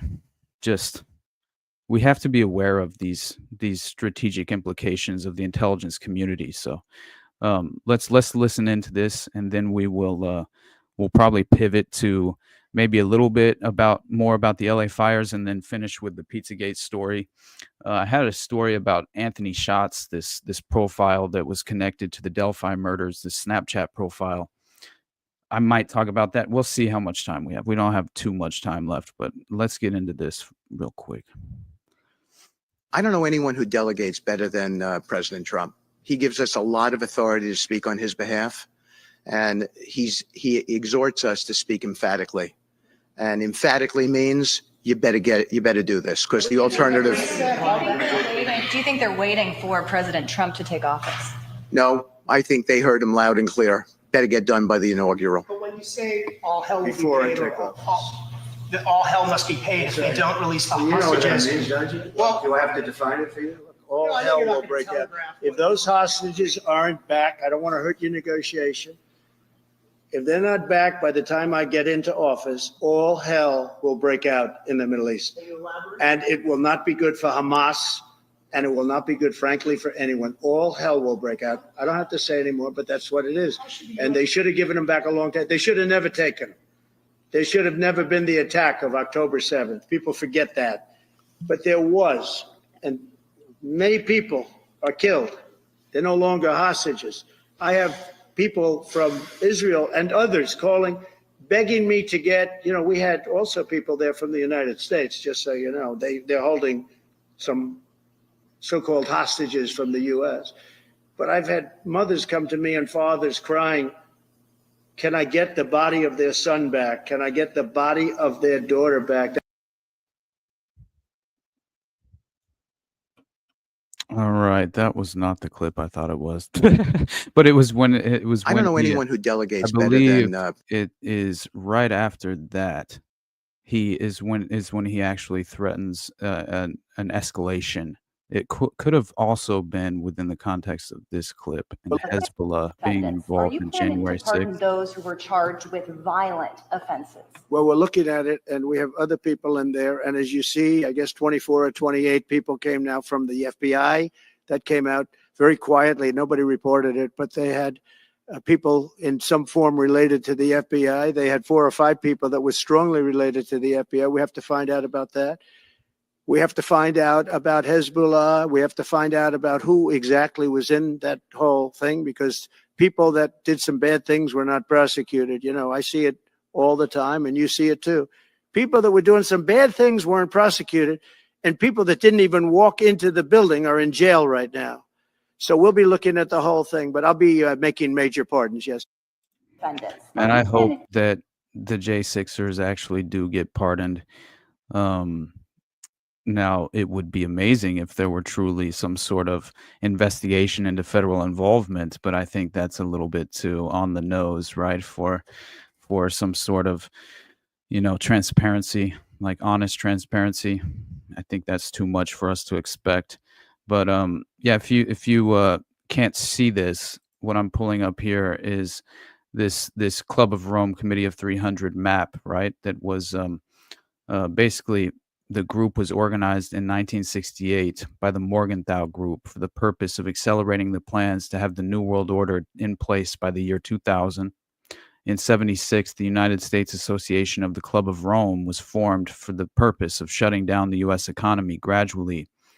And so this was the map given. And essentially, the plan was to divide the world into 10 regions or kingdoms or territories. And that was essentially what the globalist framework was of the time, which I think has evolved, but it's very interesting to say the least. it's worth mentioning the fact that this falls within that strategic framework. And so, if we're going to kind of try and put ourselves in the position to know what to expect coming down the pike here in 2025, then it's worthwhile noticing that this again is by design, and I feel like as if it is in no way an accident. And yeah, Jimmy Carter's funeral. How hilarious was that? It's another accidental slip as far as we saw behind the curtain for a brief moment, sort of like when Kamala Harris and Lindsey Graham during COVID, remember they had their masks on for the TV show, for the political theater. And then when they're done with their performance, they all, coalesce together and start chit-chatting. And you see Lindsey Graham walk up to Kamala Harris. They don't have their masks on anymore. And they're all talking and they fist bump. And it's just like, to me, great performance, right? Like that's exactly what it feels like to me. And so yet again, what do we see? We see, sort of the emperor wearing no clothes, and we see this kind of interesting dynamic between Barack Obama and Donald Trump at Jimmy Carter's funeral. George W. Bush as well, which apparently has been given this ridiculous rehabbed image at this point, being considered to be a normal person. I saw some very viral tweets that were saying he was the most normal president we've ever had. And then I saw our buddy, not that guy, right, at Jolly on Klebold, Tim Tuttle. He basically said, yeah, the guy jerked off in a coffin in front of his fraternity brothers, skull and bones, like what a normal guy. But that's just a perfect way to kind of, we're intended to believe this false framework of how society and power functions. And it's almost a tragedy that people accept these things at face value, because it's been beaten out of me. It's an impossibility for me to do this. And as far as, go through this process without remaining skeptical. And I thank God for that instinct, that honestly at this point, and otherwise, as I've said many times, you find yourself so vulnerable and willing to embrace bad ideas. And, the consequences of that are just, it's extraordinary. So, yeah, there is again, hopefully we will be getting some sort of, breakdown on the drone threat from Trump here in the upcoming days of the administration, because at the very least, I'm curious to see the sort of, direction that the narrative takes in regard to this. But it's important to point out with the drones situation that listen to how interesting this is, because this actually made me think, that it is a very important part of this attempted narrative that's being seeded within the public consciousness at this very moment, because the fact that all of these various officials and government authorities are leaning into this narrative in such a way. Listen to this. This is very strange, and I'm not sure the venue of this, but it's a Fox News segment, and it's basically Trump meeting with the GOP governors at Mar-a-Lago, and very interesting, worthwhile. So listen to this very quickly. Do you want to say something about that? Just one quick comment, which is we are home to the largest naval base in the world in Quantico, and we house a lot of the SEAL teams and have a huge national security infrastructure. And now for 2 years running, we have had drone incursion over secure airspace, and we still don't know why. And I think that's absolutely unacceptable. And I think President Trump and the new leadership coming in, I think will work diligently to understand who's behind this and what we do in order to stop the digital surveillance of all of our secure infrastructure. Well, I can tell you this. While we were dealing with a terrorist attack in New Orleans, we had drones being flown over our nuclear reactors in Louisiana.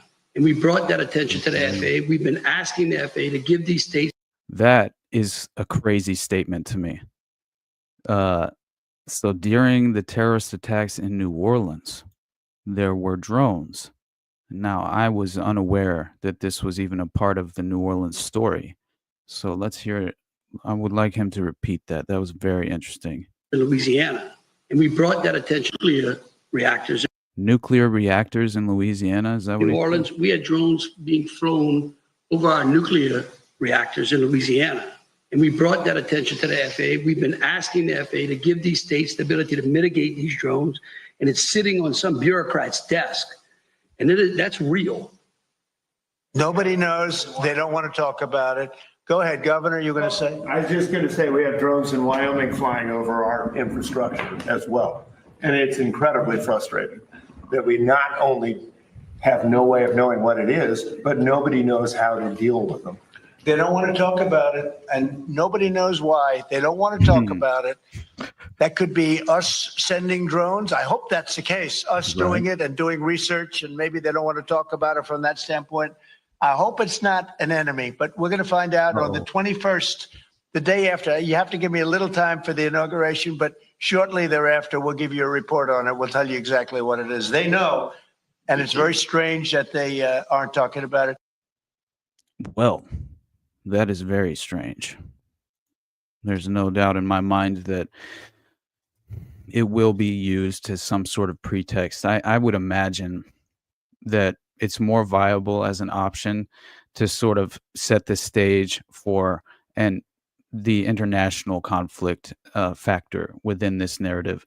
I think that all you would have to do is claim that this is Chinese tech or some sort of, but it's clearly not, a UAP, right? It's clearly not something that seems to be, outside the realm of our capabilities, as far as technologically. So it doesn't seem to be any sort of anti-gravitational, technology or anything involved with the propulsion systems. They're just drones, right? As far as I'm concerned. So that alone is just so strange, considering the interesting narrative surrounding drones since the hysteria began in New Jersey, right? So something that we need to keep in mind, I think, very much so. So going forward, because these narratives are not, they're never seeded into the public consciousness by accident, right? And again, so it's something very important for us, to make sure from here on out that we no longer take these drone stories,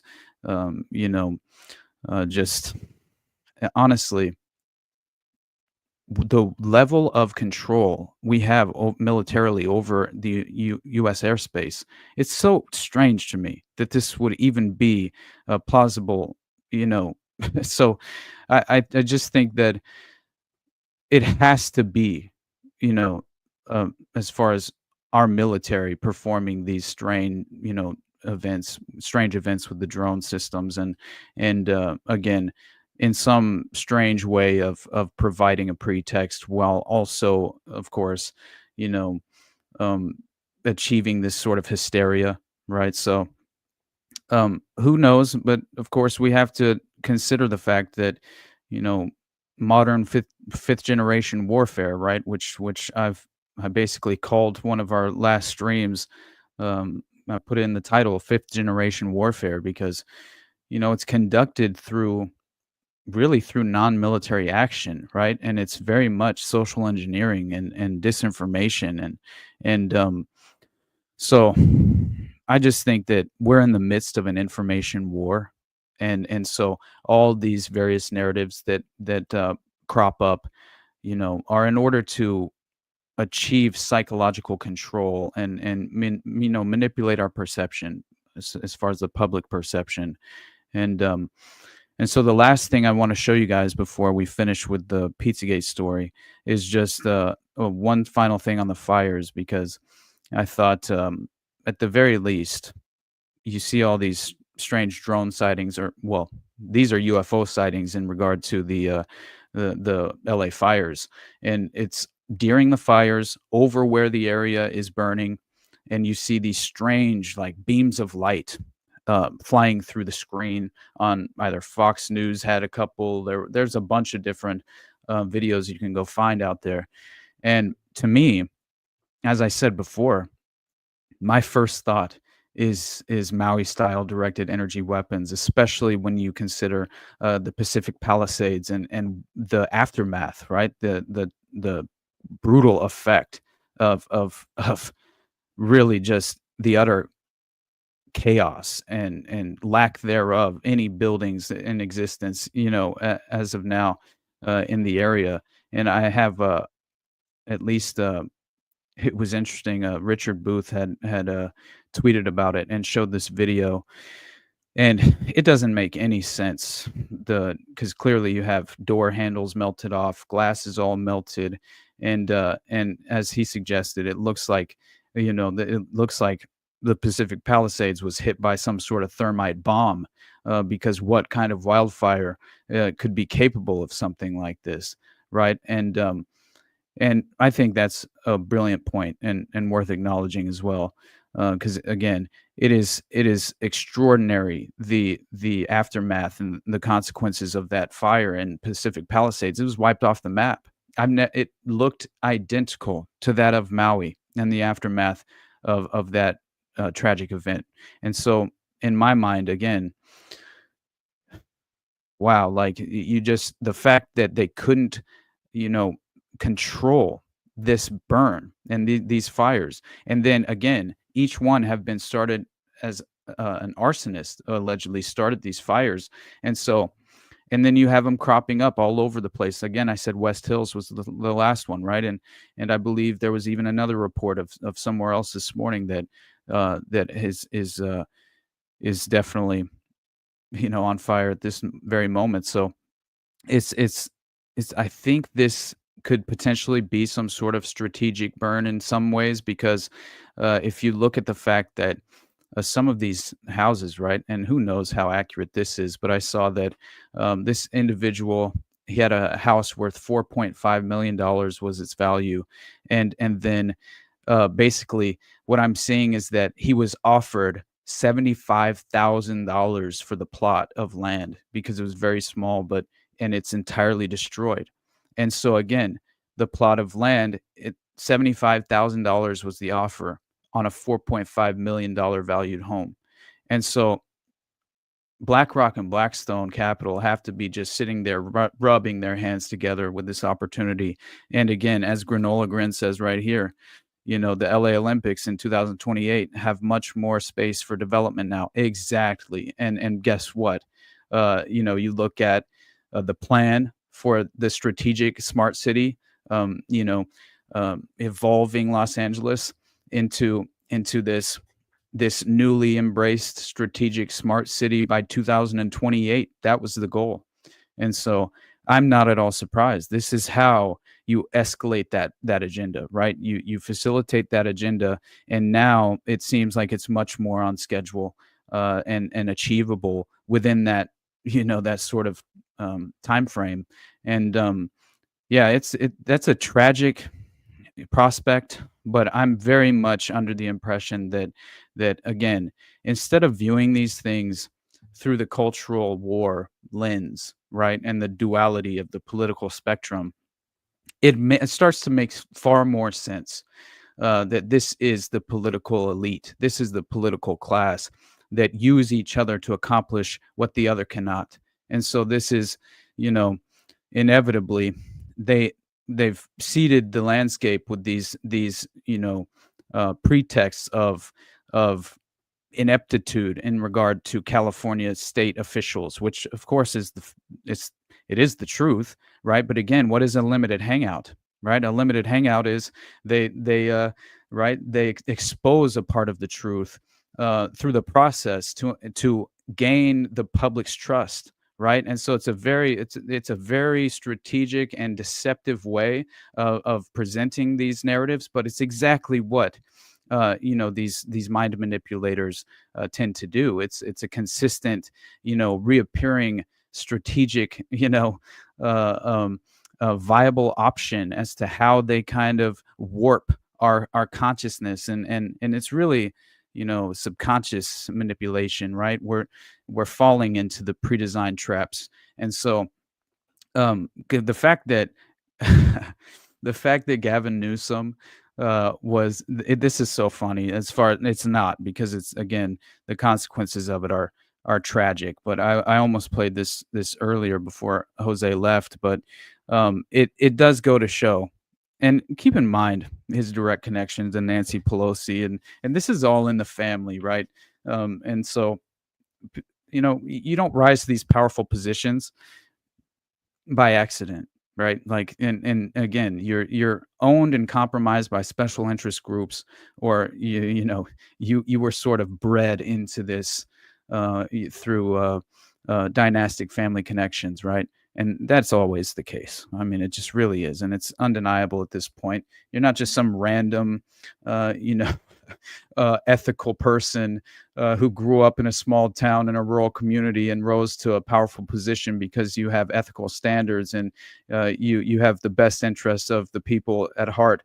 Yeah, that's not how power functions, and I think that is such a naive way to view the power structure, because it's clandestine in its nature. It's built on deception, and so we can't, well, we can, but again, it's a huge mistake, I believe, to view this paradigm through that lens. And so let's listen to old Gavin Newsom here, because my governor, right?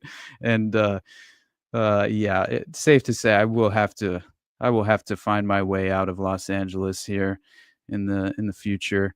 And hold on, it's acting up on me real quick. Give me a second to share this. All right. Whoa. Hold on, guys. My computer's acting up on me.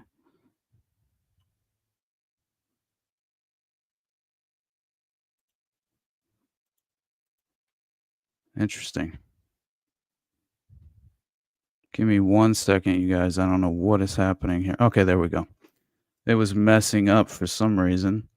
Basically, my computer just froze strangely. But anyway, all right, let's listen in. What is the situation with the water? Obviously, in the Palisades, ran out last night in the hydrants. I was trying to firefighter on this block. They left because there was no water in the hydrant here. The local folks are trying to figure that out. I mean, just when you have a system that's not dissimilar to what we've seen in other extraordinarily large-scale fires, whether it be pipe, electricity, or whether it just be the complete overwhelm of the system. I mean, those hydrants are typical for 2 or 3 fires, maybe 1 fire. You have something at this scale, but again, that's going to be determined by the local. What is the situation with the water? Oh my God! Palisades ran out last night in the hydrants. I was trying to firefighter on this block. So basically, this was just, again, the governor acknowledging the fact that the fire hydrants were dry, right? They ran out of water to even fight the fire, and that was because of the fact that none of the rainwater had successfully been, collected over the course of however many years, but especially this past year, which again we have had quite a bit of rainfall, no matter what the official sources and authorities are attempting to tell you. But yeah, it goes without saying that in Los Angeles to have dry water reservoirs that are supposed to provide over 170 something thousand gallons of water to the fire department in a time of crisis like this, such as this. Yeah, who's to blame for that? And looks like Governor Gavin Newsom,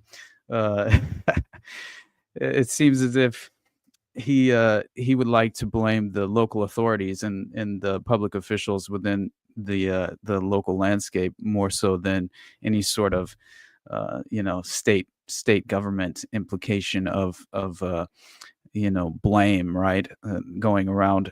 But so again, you have so many different videos at this point that you can find of people, desperately trying to fight these fires with, again, like a designer handbag and like a legitimately some Walmart sack or something, and it's just complete chaos out here. And it again, like, very interesting to have gotten that false evacuation notice, right? Because we were thinking that we were going to have to basically try and get out of town, but luckily, hopefully, they can get this under control to a certain extent, and we won't have to really deal with any sort of long-term consequence personally. But yeah, it's been a strange few days, but I'm happy that we got our internet back on. That's the main reason that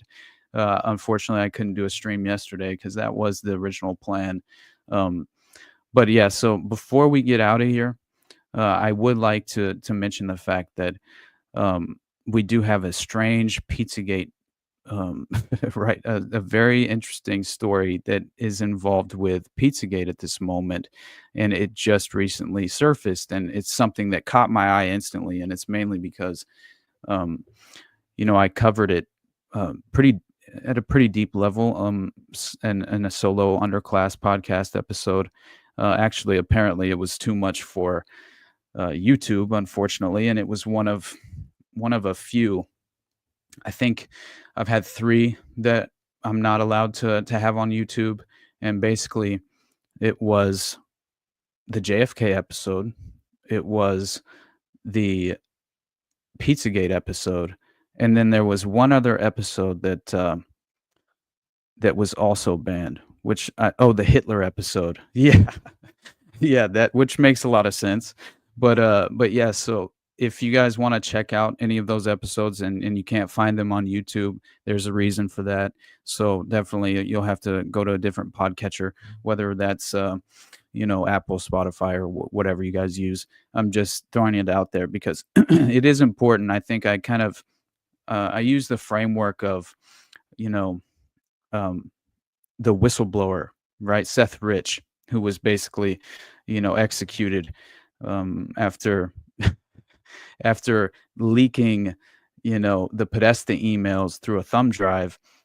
This disgruntled Bernie supporter, allegedly Seth Rich was, and he was working at the DNC and was very upset that Hillary had basically controlled and compromised the primaries for Bernie Sanders, obviously, and so it was a corrupt pathway. Obviously, that's typical, and Seth Rich was essentially disenfranchised a little bit through that process, and so he it seems as if he was upset enough to download a few different things on that were very damning evidence, but a lot of emails from the DNC onto a thumb drive, and this is when he's executed in some sort of what they say robbery, theft gone wrong. But in reality, the theft, no one stole anything. He still had his cell phone, his watch, like everything. And so, yeah, that narrative falls apart very quickly. You listen to Seymour Hersh and his opinion on it all. The phenomenal investigative journalist for years and years, and has really done just extraordinary work. Specifically, one of the more recent things is when the pipeline was targeted and blown up, the Russian pipeline, right, which was providing Germany with affordable right natural gas, I believe. So that was definitely an intelligence operation, because that did not at all help American companies in regard to this oil and gas deal that was being done behind the scenes between Russia and Germany, and providing a lot of Europe with cheap, affordable, and by the way, that had very terrible consequences, tragic consequences when that took place, because if you remember, there were people who were legitimately freezing to death right during this time. And so the fact of the matter is, the intelligence community doesn't give two shits about those people.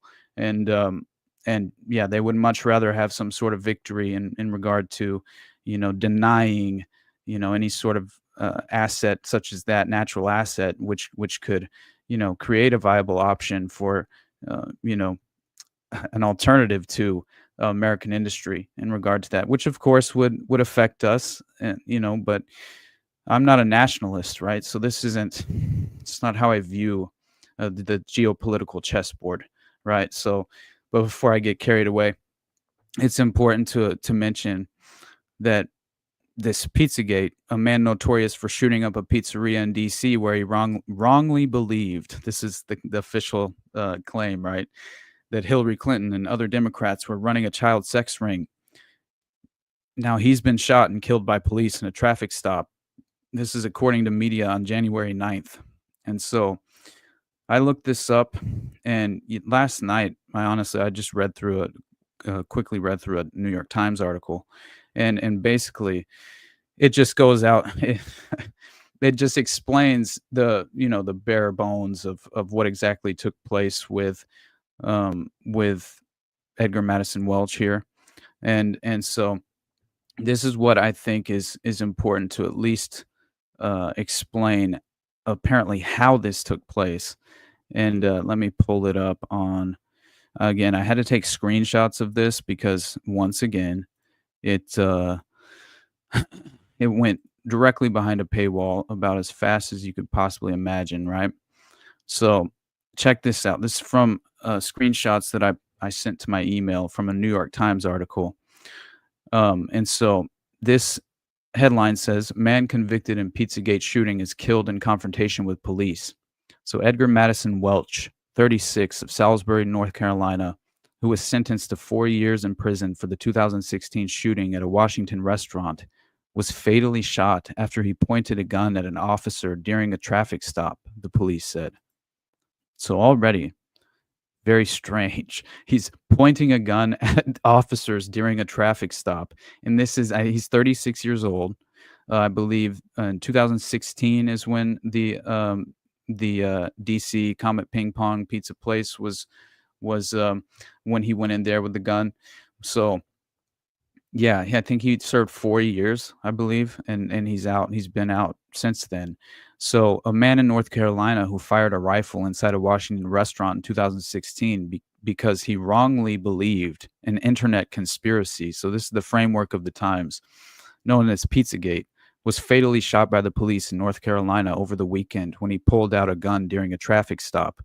The man, Edgar Madison Welch, 36, of Salisbury, North Carolina, was a passenger in a car on Saturday night when an officer with the Kannapolis Police Department recognized him from a prior arrest and believed there was an outstanding warrant over a felony probation violation. Chief Terry L. Spry of the Kannapolis Police Department said in a statement on Thursday.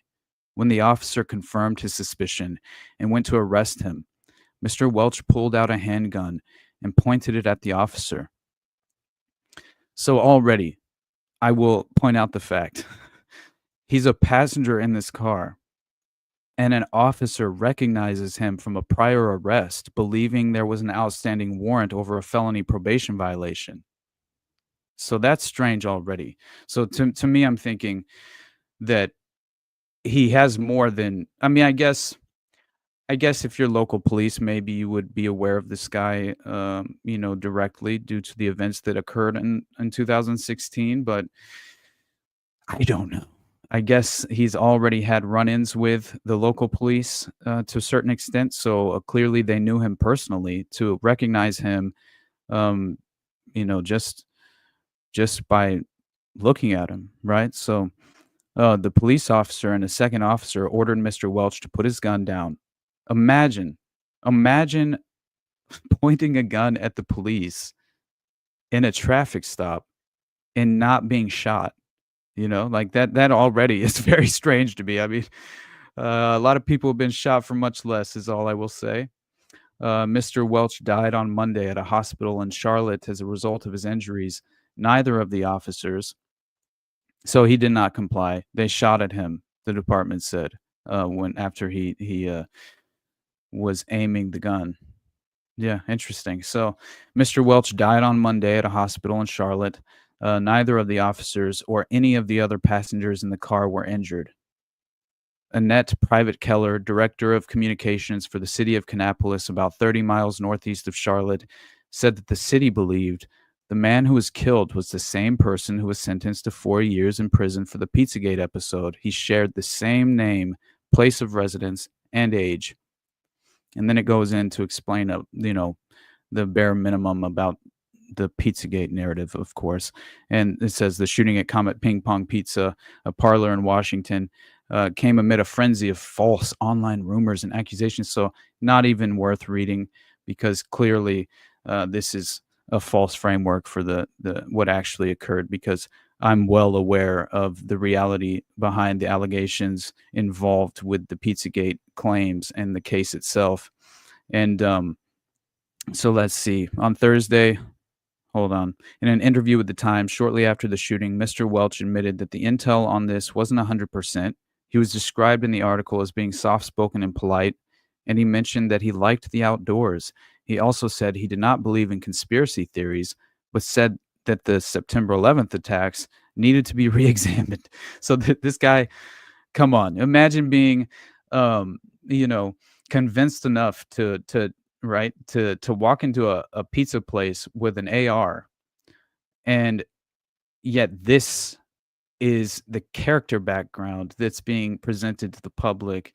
Yeah, I don't know, man. That doesn't fit well with me. But let's see.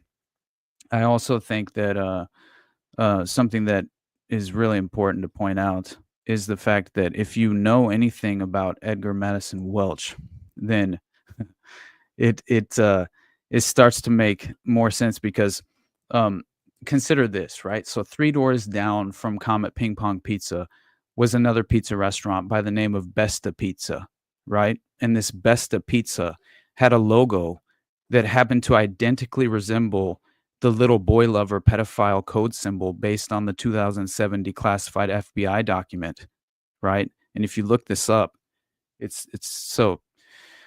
just startling, man. It's exactly the symbol that was on the original victim's back, right? In the first season of True Detective, that very first crime scene, you see there's this.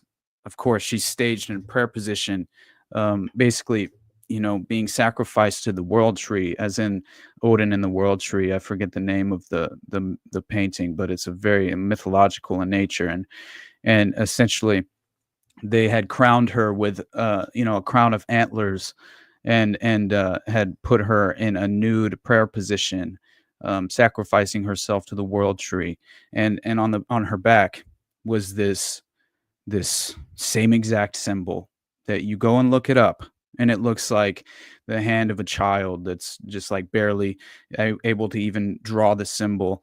And and it's this strange circular triangular and anyway, it is no doubt, unfortunately, it is this clandestine code that is used within the dark underbelly of of this criminal enterprise that is known as pedophile child trafficking, clearly. But so anyway, interestingly enough, shortly after PizzaGate investigators pointed this out, Besta Pizza quickly changed their logo in order to remove this pedophile code symbol for boy love.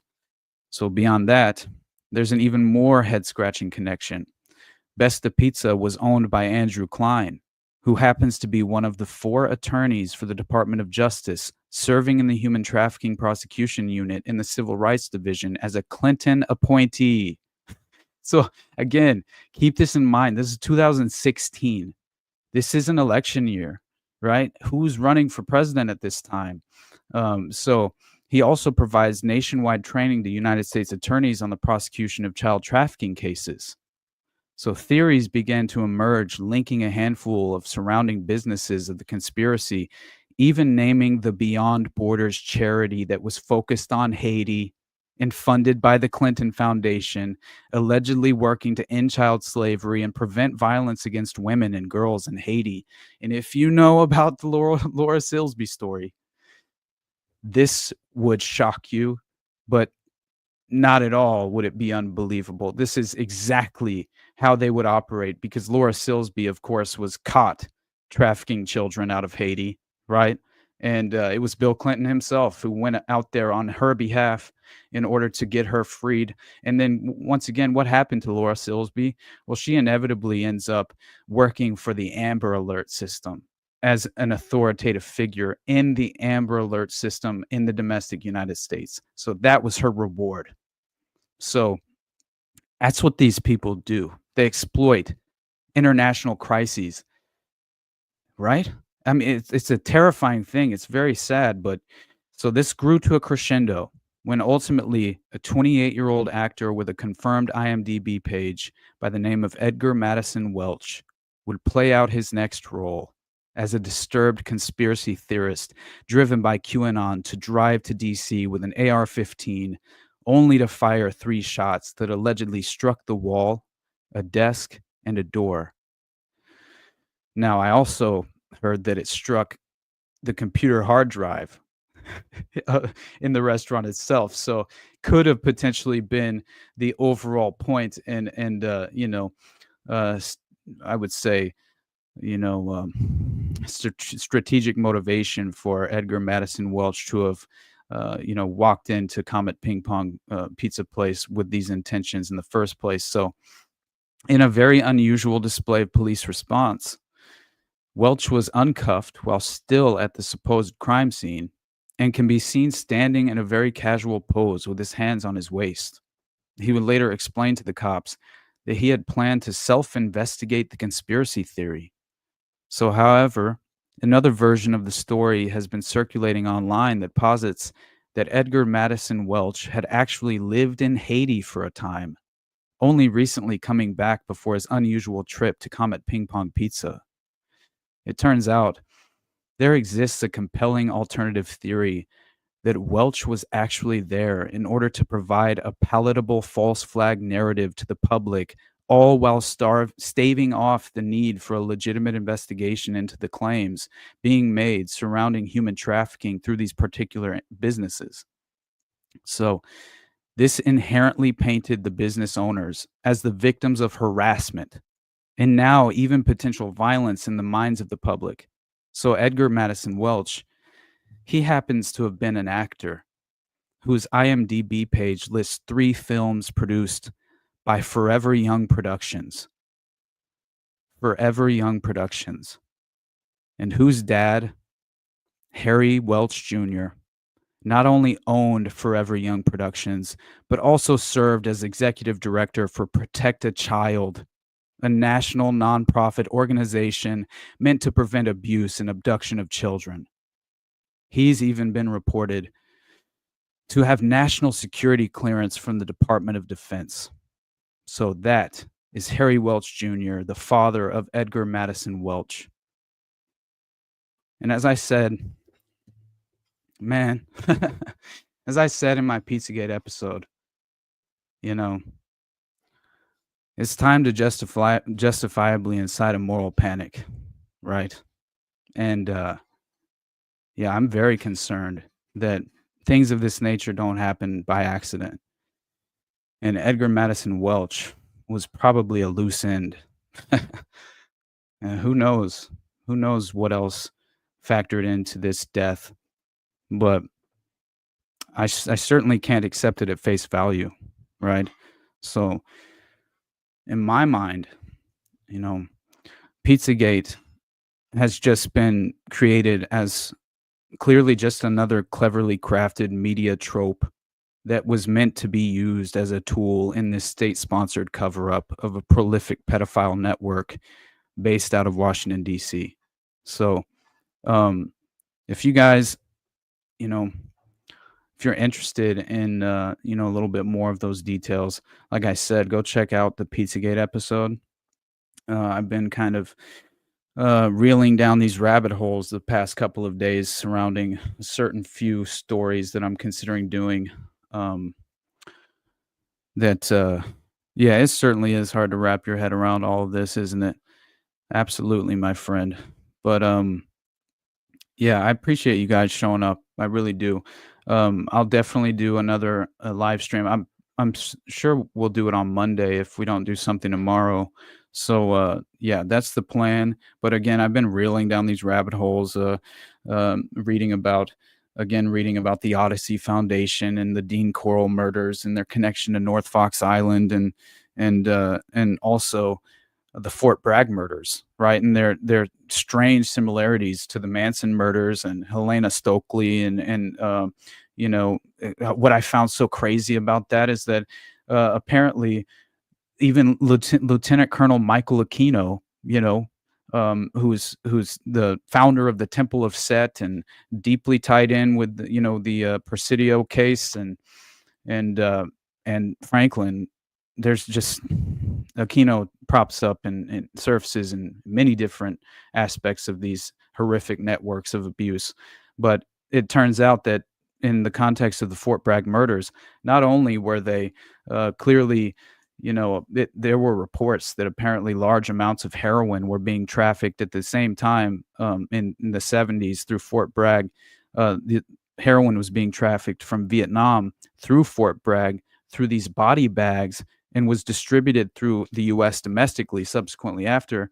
And so they were utilizing all these various organizations, these sort of cult groups, even potentially the Process Church of the Final Judgment was involved, which why would we be surprised, right? And so it turns out that Lieutenant Colonel Michael Aquino, apparently he happened to be stationed at Fort Bragg during the time of these ritualistic murders that occurred. And again, Jeffrey McDonald, it was his family, and he was inevitably convicted of the charges after a long, interesting, almost 10 years, I think, of strange legal battles taking place. Very interesting story. I might be covering that in the near future. But either way, I'm going to be making my decision very, very soon. Of course, the fires kind of set me back a couple of days because of the lack of internet, of course. But yeah, beyond that, guys, I had a great time as always. I appreciate you guys showing up, and we're definitely going to keep doing these morning streams, and hopefully you guys find something out of you appreciate out of this. And again, I'll try and do better engaging with you guys a little more often. I think there has to be another chat that I'm not monitoring consistently. So anyway, I can't thank you guys enough, for showing up. And beyond that, you can go follow my work at anywhere at the Underclass Podcast, basically, and then subscribe to the YouTube. And also, again, I did create the Rumble. The only issue is it's set up as a stream destination, but it's definitely not. It doesn't have my whole library yet, so be aware of that. But I will definitely work toward getting that a little bit more customized and having my whole library and archive there as well. So again, guys, thank you so much. I appreciate you guys, and I hope you guys have a good weekend and enjoy the rest of your Saturday.